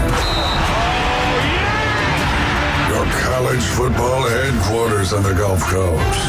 104.3 ESPN Northwest Florida. This is Joanna with your latest forecast on ESPN Northwest Florida this Thursday. For tonight, a mixture of slight fog and clear skies and a low of 76 with a calm wind. Tomorrow morning, sunshine and slight fog with temps around 87. In the afternoon and evening, sunny with a gentle breeze and a temperature near 90. Moving into Saturday, about the same with a high of 89 and mostly sunny. This forecast is sponsored by Mid-South Lumber, the best little lumber yard in Panama City. Thank you for listening to ESPN Northwest Florida. Rely on it. For exciting college football, the best boiled seafood, and the most game day fun, It's Lone Star Boil House. Watch the games on their huge Jumbotron. Challenge your friends to beer pong, cornhole, and oversized Connect 4 in their new adult lounge. Lone Star Boil House is where the locals go for incredible wings, the best boiled seafood, and a new breakfast menu. Saturday and Sunday starting at 9. Crush the follow on Facebook to catch huge game day specials. Lone Star Boil House, 320 West 5th Street, downtown Panama City. When it comes to building smart and roofing right, TK Vandy's is the name you can trust. They're your go-to for general contracting, design, build solutions, and top quality roofing. From concept to completion, they deliver excellence on time and on budget. Whether it's a custom build or a complex renovation, they've got you covered, literally. Call TK Vandy today and build something better together. TK Vandy, built with purpose, roofed with pride. The Kings of the Swamp. Falls loose at the 38. Gators got it.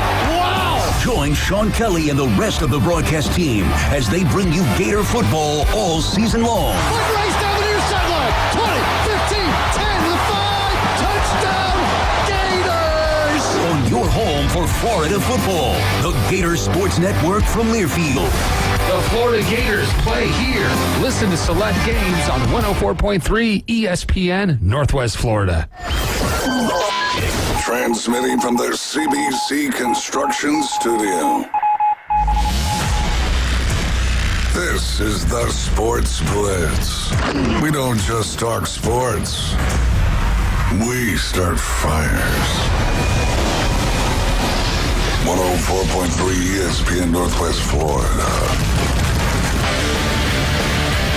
Welcome back. You're listening to the most opinionated show on the Gulf Coast, the Sports Blitz with Paul Wilson here at 104.3 ESPN Northwest Florida. Don't forget to comment, share, like the Facebook page. Also, go on in to ESPN Northwest Florida and go ahead and give us a follow as well so that when we have anything coming up, maybe tickets to give away to games, because we do that very often here. Don't forget, last week we gave away Florida Gator tickets. Also, we gave away Jacksonville Jaguar tickets. So your place for giveaways. We also are probably going to do some giveaways. We got some awesome sponsors. And speaking of sponsors, AutoNation Ford in Panama City, they're the place that you need to go to. If you have your vehicle that needs service, if you just need an oil change, if you need something else, maybe some brake pads or maybe a new battery, go over there and see those guys. Tell them Paul Wilson at the Sports Blitz sent you, and they will take care of you, good care of you. Also, you know, the sun here in Florida is brutal, and it takes a toll on your paint.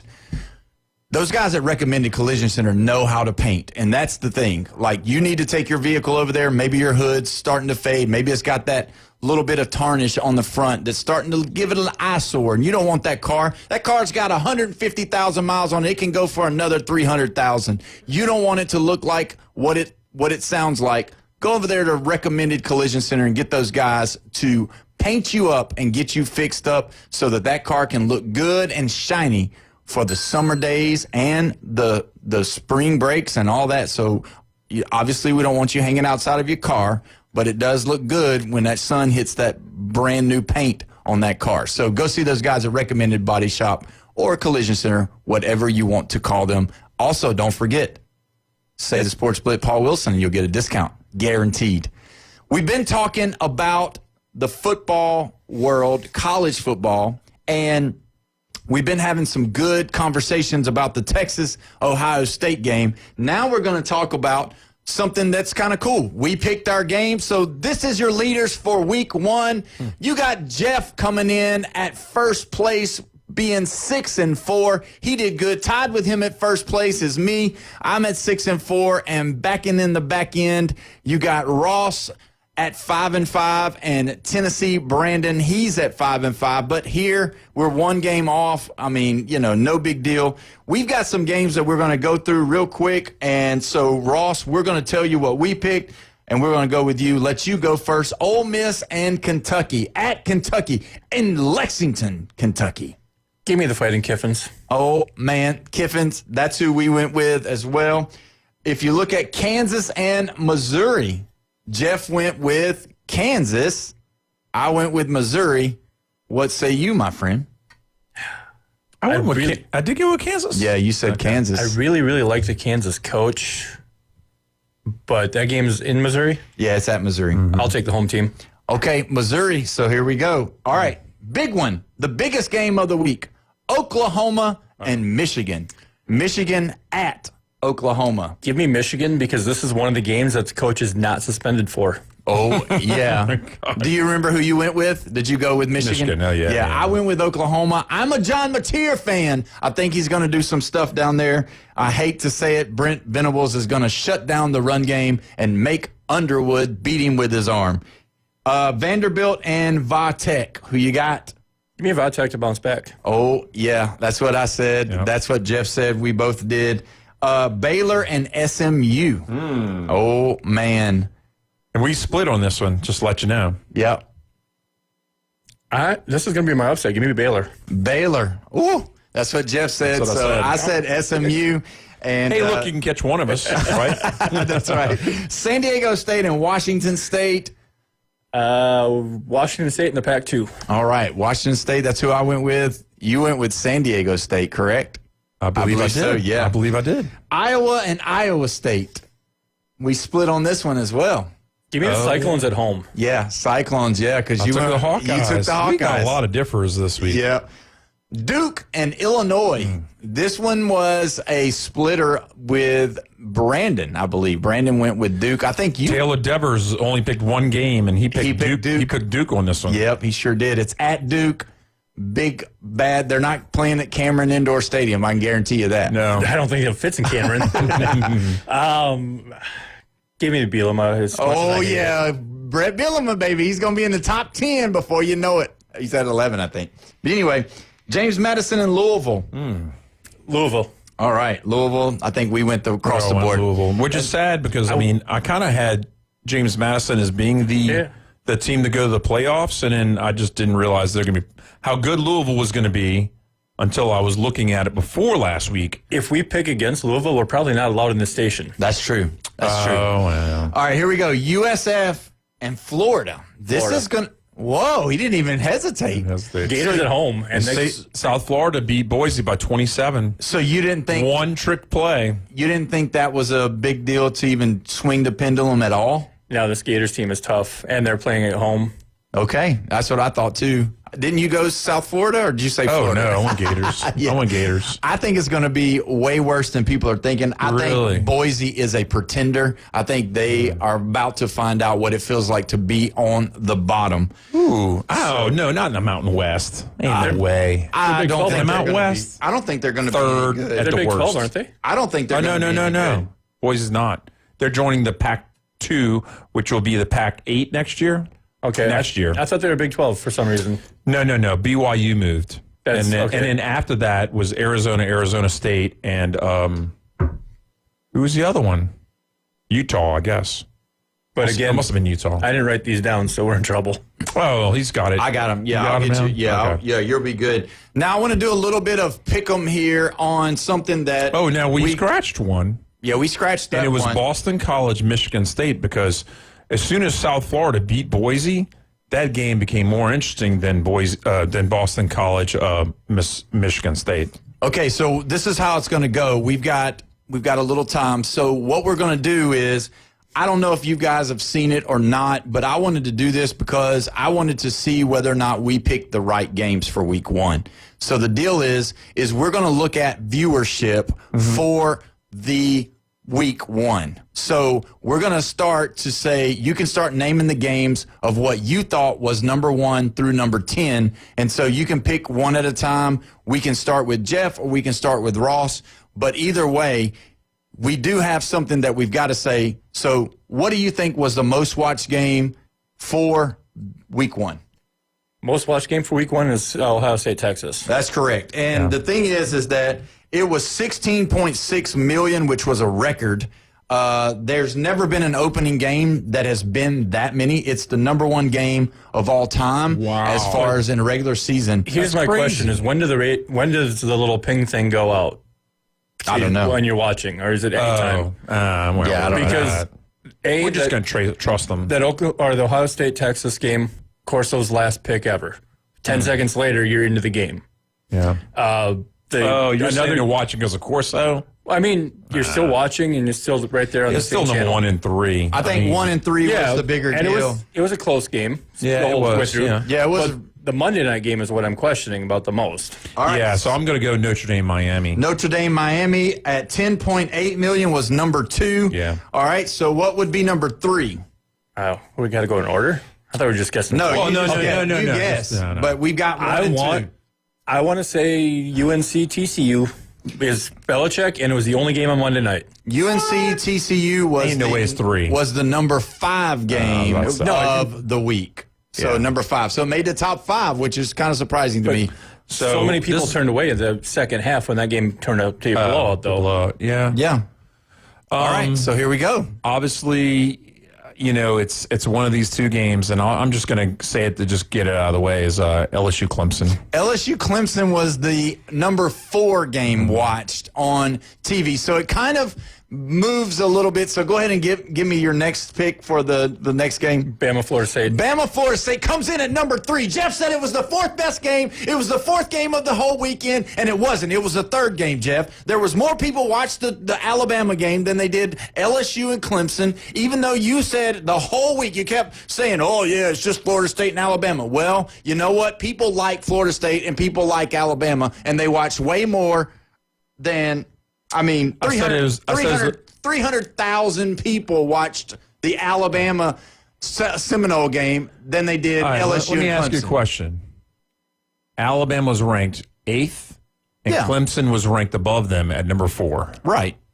LSU was ranked 9. Florida State wasn't even ranked. It was still the 4th most important game of the week. Doesn't matter if people watching it. It was the 4th most important game of the weekend. It depends. Or week. I shouldn't even say weekend because there's a Monday included. I don't know if that's the truth or not because you asked Florida State fans if that game was important for their future for this year.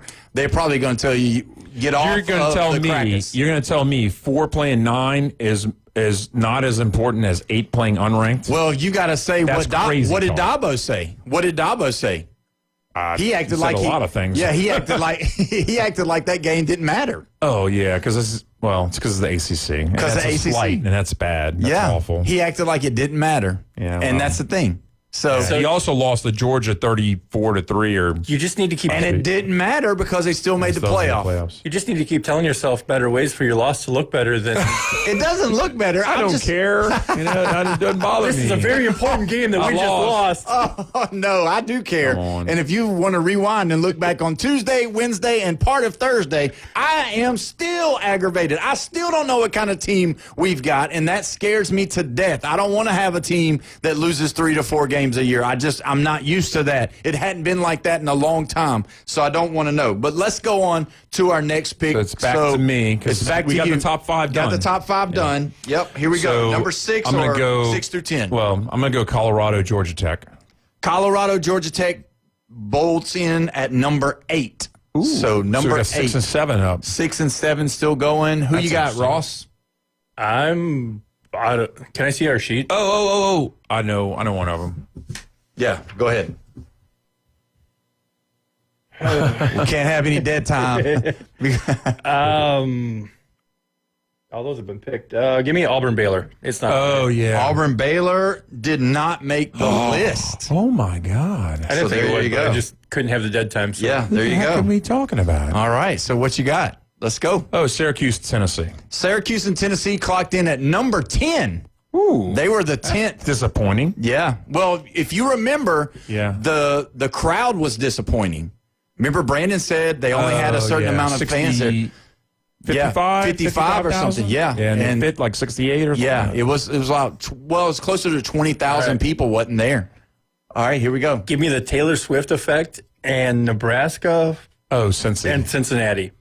Number 9, Nebraska and Cincinnati. So are we missing 6 and 7, and that's it? Yeah, 6 and 7. You got 6 and 7 left. What the heck? It can't be Iowa State. That was a week before. Well, they did play again. No, they played twice. Yeah, but that was the week of. I mean, who the heck could it be? I mean, Wisconsin wouldn't play nobody, right? Nope. No. You got UCLA. UCLA did not make the list. Oh, my God. All right. Who you got? Because they got trampled, Yeah, they didn't play very good. Utah was playing them. Yeah, it's got to be. Can we get a conference? SEC. You guys, come on, man. Oh. Yeah. I mean, come on. It's on the sheet. It's on the sheet. Vandy is not on the list. All right, Jeff. Kind of gave it away. Go ahead and give it to us. Well, no. I'm disappointed in your SEC. Yeah. You might have to take the shirt off. We may not let you. But we already said LSU Clemson. Yeah, we did. Yeah. We didn't say one. We already said South Carolina. No, we didn't. Yeah, we did. No, we didn't. South Carolina, Virginia Tech? South Carolina, Virginia Tech is number 6. 6, okay. Yeah, so that's what you That's missed. right. We didn't say that. Okay. Yeah, so I was South thinking Carolina we already said that. Okay, and I'm sorry. So it's the number 7 is all we're Tech. missing. Yep. So here we go. Another SEC or not? No. Okay. Not an SEC team. What's the conference? Big 12. It's probably out of conference game, though, not, Big 10 on. Oh, you say Big 12? Big 12? Mm-hmm. Oh, shoot. Yeah. BYU. BYU is not on the list. That's All right. Kansas State. Iowa State and Kansas State is number 7. So they clocked in at 4 million. The Virginia Tech South Carolina game, 5.4 million. The top 4, 16 million, 10 million, 10 million, 10 million. And then there was a big drop off to number 5 at 6 million. So here's the big here's where it's a little off, though. That Kansas State, Iowa State was week 0. Right, it was week 0, so they gave it to him. But still, I was very disappointed in Jeff not knowing the South Carolina, Virginia Tech. Oh, no, game. I thought it was already taken. That's why. Well, you just got to pay attention. If you need to take notes, do that next time. But when we come back, we're going to discuss something that's going on tonight that nobody really realized. The Eagles and the Cowboys are playing. You're listening to 104.3 ESPN Northwest Florida.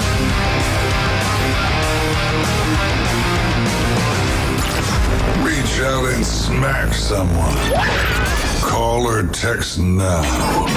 850-215-6290. The Red 17 Studio Line. ESPN Northwest Florida. The Sports Blitz. I have watched Alabama. I've watched them from Bear Bryant all the way up. I have never in my life seen Alabama's offensive line. They didn't get their butt whipped. They got their A whipped. Going back to last year, they had the same problem in the secondary. Tennessee, that's how Tennessee beat them last year in Knoxville. Their secondary sucked. The Sports Blitz. Live and local, weekdays 4 to 6. ESPN Northwest Florida.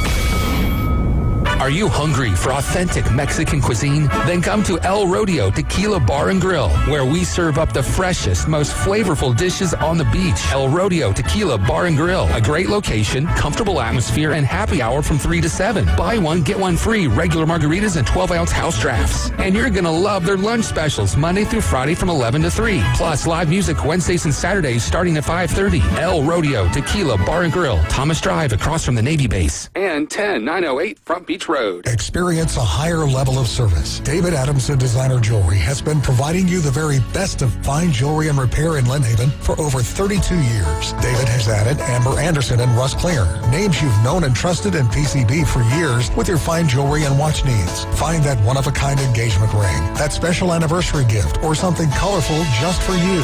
Amber and Russ will find it or build it for you, serving Bay County and beyond in Lynn Haven at the corner of Ohio Avenue and 9th. David Adamson Designer Jewelry. When it comes to backyard dreams, trust the name that's been making waves for over 65 years.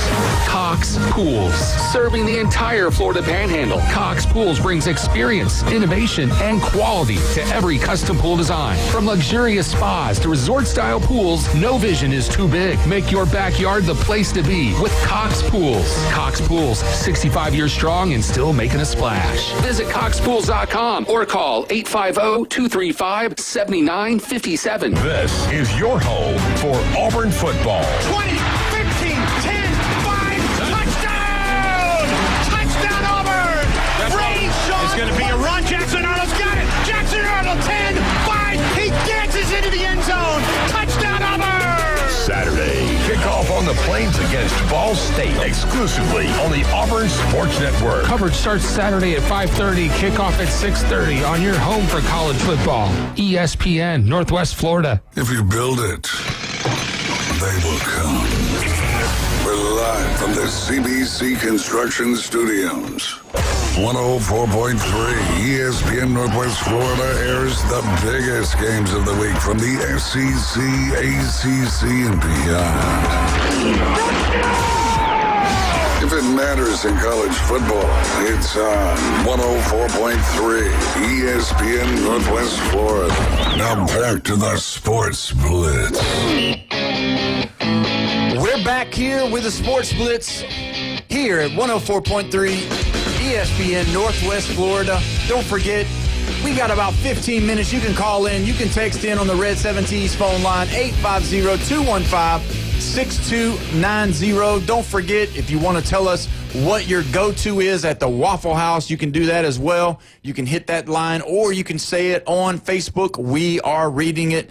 Just want to say hello to all of our viewers. Thanks for watching. We appreciate you. And give us a like, give us a share, give us a comment. We appreciate all the help that we can get to get this show out there so people can enjoy the Chef and Jeff on Thursday. It's exciting. So, guys, we start the first game of the National Football League tonight. You got the Dallas Cowboys playing the defending Super Bowl champs, Philadelphia Eagles. I will give you my take on all of the jargon that's going to go on about Micah Parsons. That's going to be the take of the game. That's what everybody's going to say. If the Philadelphia Eagles goes in and destroys the Cowboys, it was all because Micah Parsons isn't playing with the Cowboys anymore, which is total farce. It's nothing. The Cowboys are in a rebuilding year. They're not going to be ready. They can add all they want to the offensive side of the ball. Add George Pickens, look good at running back, CeeDee Lamb, whatever you want to say about him, but you still got one problem. Dak Prescott's throwing the football, and when he's throwing the football, ain't nobody catching it because it's going out of bounds. So either way, you look at the Eagles. The Eagles are going to they're going to do the things that they always done. They're going to run the football. They're going to be efficient. You got the second best number 2 wide receiver in the National Football League at Devontae Smith. He's so polished. He was a Heisman Trophy candidate or winner. He's just phenomenal. Obviously, they call him Slim Shady over there. They call him Batman, Slim Man or something like that. But either way, if you look at that Eagles team, they're going to be the same Eagles team that were there last year. But I will say this. I believe tonight that there's going to be a little bit of worry in Eagles fans because I think Dallas is probably going to stop the run a little bit better than people think. And to me, that's what you've got to do to the Eagles. You got to make Jalen Hurts beat you with his arm. When I'm talking about not being able to stop the running game, what I'm talking about is stopping Jalen and Saquon Barkley. I'm not talking about just shutting down Saquon Barkley. That in itself is a hard thing to do, and if anybody could do it, I mean, if it was so easy, everybody would do it. Obviously, Saquon Barkley coming off his best year ever, and don't forget, guys, he was picked by his peers as the number 1 player in the NFL last year by the players. So that says a lot. You got the number 1 player coming back. You've got all of this hoopla because they won the Super Bowl. They're a good team. I don't see them going all the way and winning it again, but I do think they're going to win tonight. And, you know, against a team that with Dallas is not very good, I don't think there's going to be much to do about nothing tonight. Here's something we haven't talked about. Who's on the cover of Madden? Who is it? Saquon. Okay. How do you feel about the Madden curse? It could be. I mean, you never know. He was always hurt with the Giants. He always got nicked up with the Giants. You know what I mean? Whether it was a hamstring, an ankle, or whatever. So there's a good chance. That's because the first person was touching him 5 yards behind the line of scrimmage with the Giants compared to 12 yards down the field with the Eagles' offensive line. That's true. I mean, and the Eagles are nicked up a little bit. They got a couple of guys that are out. I think Landon Dickerson's still out. Let me play devil's advocate with you. Over-under passing yards, 250.5 for Dak, and the over is minus 145. So the bettors are not agreeing with you at all on this. Dak can't throw a completed pass. Yeah, I'm sure he'll throw some short. They'll get him some easily completions. But yeah, but if you're trailing, you're going to be passing a lot to try and catch up. That's true. If it's still going out of bounds, somebody's got to catch it at some. to get those yards. If they get At up, some point when it doesn't matter and they're down by 20. yeah, they're going to give their their secondary guys a opportunity to get in there and get some depth and some playing time against them. Jalen's only at 212.5 for the over-under. Yeah, so, I mean, when you look at Jalen Hurts, I mean, I know there's a lot of stuff going on right now in the media talking about whether or not he should be mentioned with the top 5 quarterbacks in the National Football League. Again, I'm a fan of Jalen's. I'm not a huge fan of Jalen's, but I do not believe that he's in the top 5 best quarterbacks in the National Football League, because I think there's several more quarterbacks that could have come in and done what he done with that Eagles team. I believe the team is that good. That's my opinion. After Mahomes and Allen, who's number 3? Burrow. Oh, okay. And then you got Stafford, then you got Goff, you got all these guys. No way. Not at all. This is a prove-it year for Burrow. I mean, he had the most yards by he outthrew everybody last year. That's the only way they won ball games. Just tell me Stroud is not in the top 5. Just tell me, please. No, Okay. You don't have. Yeah, there's no way Stroud's there. No, he's not proven enough to be there yet. Yeah. I mean, the big thing that everybody's been talking about, and you can't tell me Mahomes, Josh Allen, Joe Burrow, Matthew Stafford, Jared Goff, Lamar Jackson, all of those guys.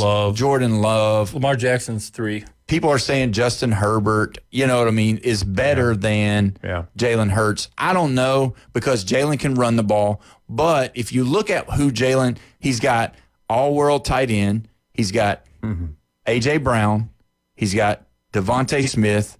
He does have John Mechie, who just got traded over from the Texans. He's a good slot receiver. He was really great early. And he's gone through a lot. And he's back. My argument for Jalen is he saved that team the first run they had.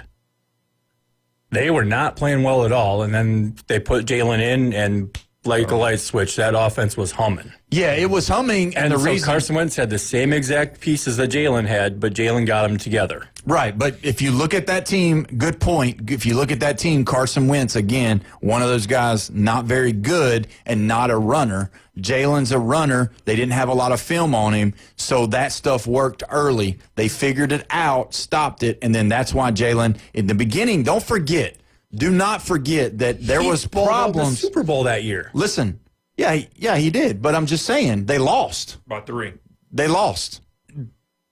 They still lost. I mean, there's no second place in the Super Bowl championship. But listen to what I'm going to tell you. The following year, if you look at it, don't forget, last year, him and A.J. Brown were at odds because he was running the football all the time and wouldn't throw the football. And so finally, the coach Sirianni decided, well, we got to keep this guy happy because we're losing ball games and we're losing close ball games. We got to keep him happy. And if you look, they made the switch, and then that's when they started playing their best football. They started putting him in opportunities to hit A.J. Brown and Devontae Smith. But the way that they started last season was the way they ended the year before, and the NFL figured out how to stop that type of offense. Yeah, I mean, A.J. Brown's on the sideline reading books instead of watching the game. Yeah, but I'm just saying that's the thing that you look at when you look at the Eagles. And don't forget, too, the Eagles' defense was what won that Super Bowl last year. Now, their offense was humming as well, but then you add a Saquon Barkley to that team, and then you're talking almost 2,000 yards or right at 2,000 yards rushing, and that's just a total different deal. And that opened up more for Jalen to do because they're going to try to stop Saquon, and they run the RPO. So, I mean, that's really the deal. Plus, their offensive line's good. I wouldn't say there's a lot of quarterbacks who can go in and do the same thing that Jalen did. If I were to number 7 feels like a good spot for him to sit in for the top of for the quarterback depth chart. I would probably say he's top 10. I mean, whether it's 7, 8, 9, or 10, that's fair to me. I would, he's a Super Bowl winner. I think we sometimes give, because Purdy's not a top 10. Yeah, no. But he couldn't probably run that offense because it would require him to run a little bit more. Mm-hmm. But somebody like Justin Herbert, I think he could run that offense great. You want to talk about somebody I don't like, but I think he would run that offense great? Bo Nix. Bo Nix would run I knew you were going to say that. Yeah, so I mean, you look at those kind of guys, and you know, it would think about what would, and I don't even like him as a quarterback, but what would Lamar Jackson look like with the Eagles, having all of those weapons and all of that? I mean, he's already got Derrick Henry. Yeah, just like he looks like in Baltimore. Yeah, you don't have the you don't have the wide receivers though. You don't have the wide receivers. You know what I don't like that the NFL did this year though? Friday, you know, there's a game. Yeah. Chiefs and Chargers in Sao Paulo, Brazil. But I don't like that they did that. The cool thing is it's free for everybody on YouTube. I don't care. Yeah. I don't care. You don't need to. You've broken with tradition. You gave the Super Bowl champs, always gave them that Thursday night game for the last, 12, 15 years, however long it's been. They have it. And they have it. They do have it, but then they take away it the next day by having the Chiefs play on a Friday. I mean, it's the Chiefs. It would be different if it was anybody else, but it's like double whammy because not only they're playing on the heels of the Thursday night game, but then you give them the Chiefs, the team that's been to the Super Bowl, 4 of the last 6 years or something crazy stupid like that? Yeah. What day of the week was Green Bay Philly last year in Brazil? Wasn't it on Monday? No, I don't think it was a Monday night game. What? We had a Friday game last year? I'm not 100% sure. I don't think so. Well, let me just read some things to you that you might find a little different this year as well. With rule changes for the NFL, touchbacks move to the 35-yard line. Replay officials can overturn a longer list of penalties. Teams can declare onside kicks at any point. Guaranteed possessions in overtime unless 10-minute clock runs out. So I'm confused by the last one. What is it? You get a guaranteed possession in overtime unless the 10-minute clock runs out. Used to, if you scored a touchdown, ball game. Yeah. But now you get an opportunity to score unless that offensive team goes for 10 minutes. Participation trophy. 10 minutes is a long time for a drive. No, the overtime. In the overtime, yeah. Virtual measurements will replace chain gangs for the first downs. Everybody saw that in the preseason. I didn't love that. I love the old school going out there with the chain, being able to see it, being able to look at it. Everybody's looking at the screen, waiting, and then all of a sudden you see this green line come up, and it's like, okay, it's short, or they got it. You know what I mean? Just kind of takes away. Conspiracy theorists are going to come out of the woodworks for this one. Yeah, who's going to hack the NFL's short line? You know what I mean? How are they going to be able to measure it correctly? So it was Friday night, September 6th. Oh, my God. That's so last year it happened. That's how much I was not paying attention to that game. They love the Friday night games, but we have high school football that we like to watch on Friday nights, but we'll probably watch some of that. We'll have to record it or do something so we can check out the Chiefs. And who are they playing? Packers. The Packers. No. Wait, I'm sorry. Chiefs Chargers. Chiefs Chargers. Yeah. I thought you were thinking about last year. We'll discuss that game tomorrow. You've been listening to the Sports Blitz with Paul Wilson here at 104.3 ESPN Northwest Florida. We're so thankful that you decided to spend your day with us. Don't forget, tomorrow we got a bunch of stuff on tap. We're going to talk about a lot of NFL and a lot of college football. Thank you so much for listening. We'll see you tomorrow. Have a wonderful night, guys.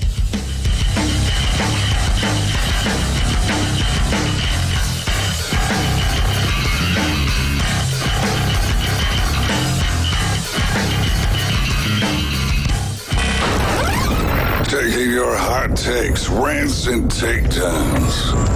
Let's hear it on the Red 7T studio line. 850-215-6290. Keep the game going with ESPN Northwest Florida.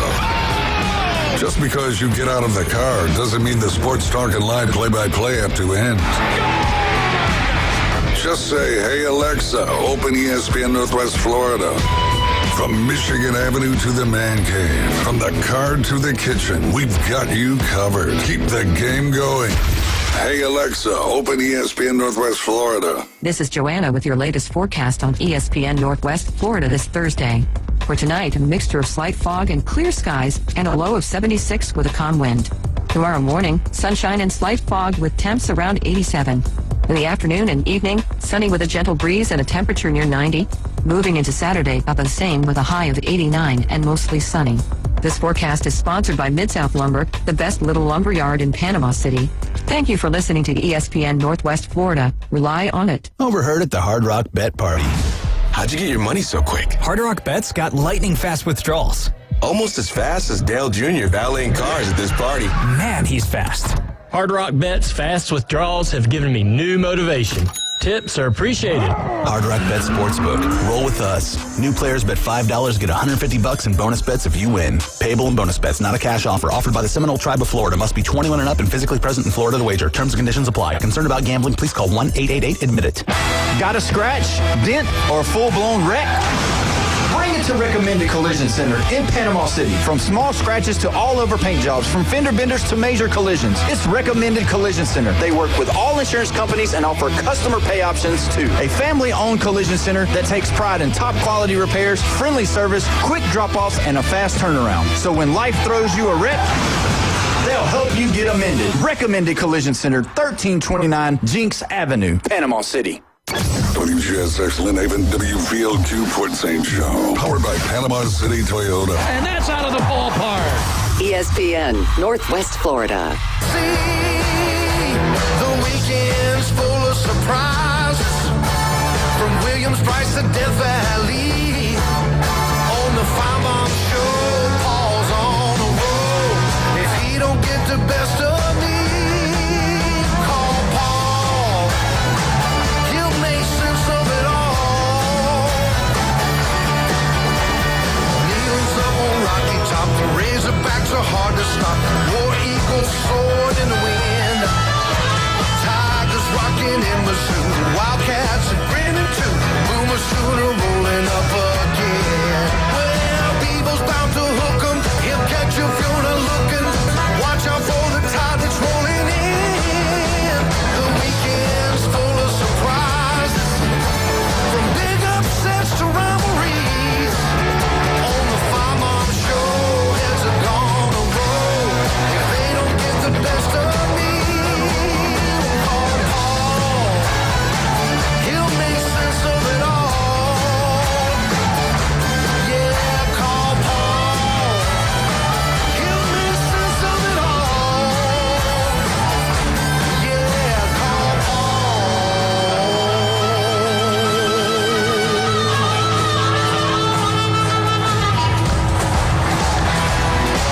And on this Thursday, a very special weekend coming up and a very special night later in Birmingham. As take a look at this. The Mike Slive Foundation honoring Bruce Pearl at their Blue Shoe Ball. This is something that's been going on a long time at Regents Field. And I know Coach Pearl has been very involved because I've seen him at this event a couple of times. I remember the very first one with Commissioner Slive when he was able to be there. Unfortunately, he did not make the second one because he passed away. But Coach, we say hello to you. A lot to talk about, but I want to start with Mike Slive and this foundation and how important it is to so many people, but I know you in particular.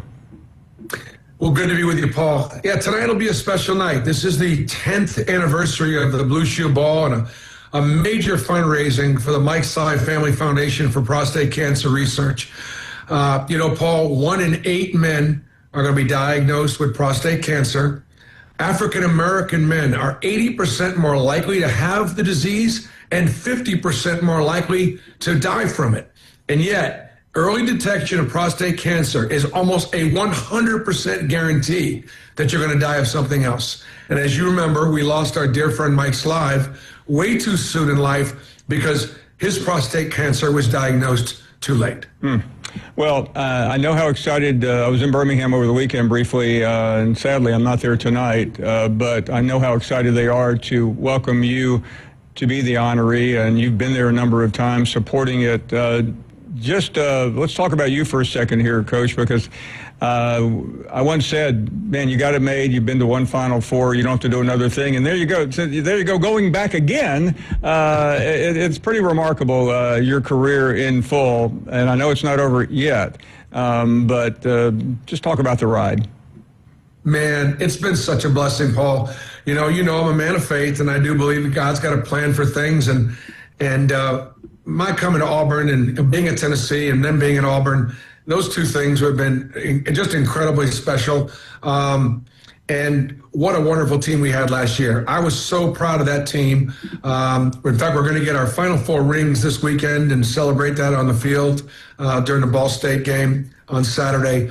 But that team was good from start to finish. I mean, we jumped on Houston from the opening tip, had a great contest with them, and then just played such a tough non-conference schedule, the toughest non-conference schedule in maybe the history of college basketball, and stayed on top. And then somehow managed to keep it together at the end of the year, made a run to the Final Four. And to have 4 teams be there, have both Florida and Auburn get to the Final Four, Florida being the best team in the country, and my congratulations to my dear friend Todd Golden. But the SEC was supposed to be good, and it delivered. It delivered during the regular season. It delivered during the postseason. And I don't see us dropping off too terribly much. I think some of the other leagues have caught up a little bit and are investing more in their programs, but I think the league is still going to be awfully good once again. I have interviewed Todd Golden so many times, and always the first question is about you. So let me just return the favor. I mean, you helped to create what is now one of the preeminent coaches in the country. Just your thoughts. I know there's always competition, but I also know the love you have for him. Well, I love him like a son, and I love my son Stephen more, and I love Todd in a different way. Hey, listen, Paul, I coached him in 2009, and we won the gold medal together in the 2009 Maccabi in Israel. Interesting, John Shire almost played for that club. Stephen played on that team. And so it would have been quite an interesting thing if all 3 of us had been there. I knew what a tough guy he was, and I know he doesn't look the part, but he played hard, he played physical, he wasn't soft at all, and he was a killer. He was a winner. And when I got back into coaching at Auburn, he reached out to me. He had just sort of started, actually before that, he reached out to me about maybe getting in a coach. I said, Todd, you're way too smart for this. Do something else, man. And it's what he wanted to do. And so I brought him up. He started as my director of basketball operations. He was then an assistant coach for me. He helped recruit guys like Davion Mitchell and Shuma Kiki, some guys that helped us, get this thing started, here at Auburn. And so I'm just not surprised at all. Todd is one of the best young coaches in college basketball. And this national championship he won last year, it very well could just be his first. Coach, we're sitting here on a Thursday afternoon, and a lot of my Auburn friends are texting me and going, what's going on with Bruce Pearl? You gave an interview that is going viral about you indicating you may not want to be coaching much longer. So can you calm some people down a little bit? I mean, you know what, Paul? I did that interview like about a month and a half ago, and like any kind of a 45-minute interview, it was one of a lot of questions. And he asked me, how much longer do you think you're going to coach? And I probably said, not that much longer. And there's still some truth to that. But I love Auburn, and the whole. I liked every place I've been, but this place has been obviously really, really special. I like our team. I love our coaching staff, and so it was just one answer to one question. And no, it's true. I've got 5 years left on my contract.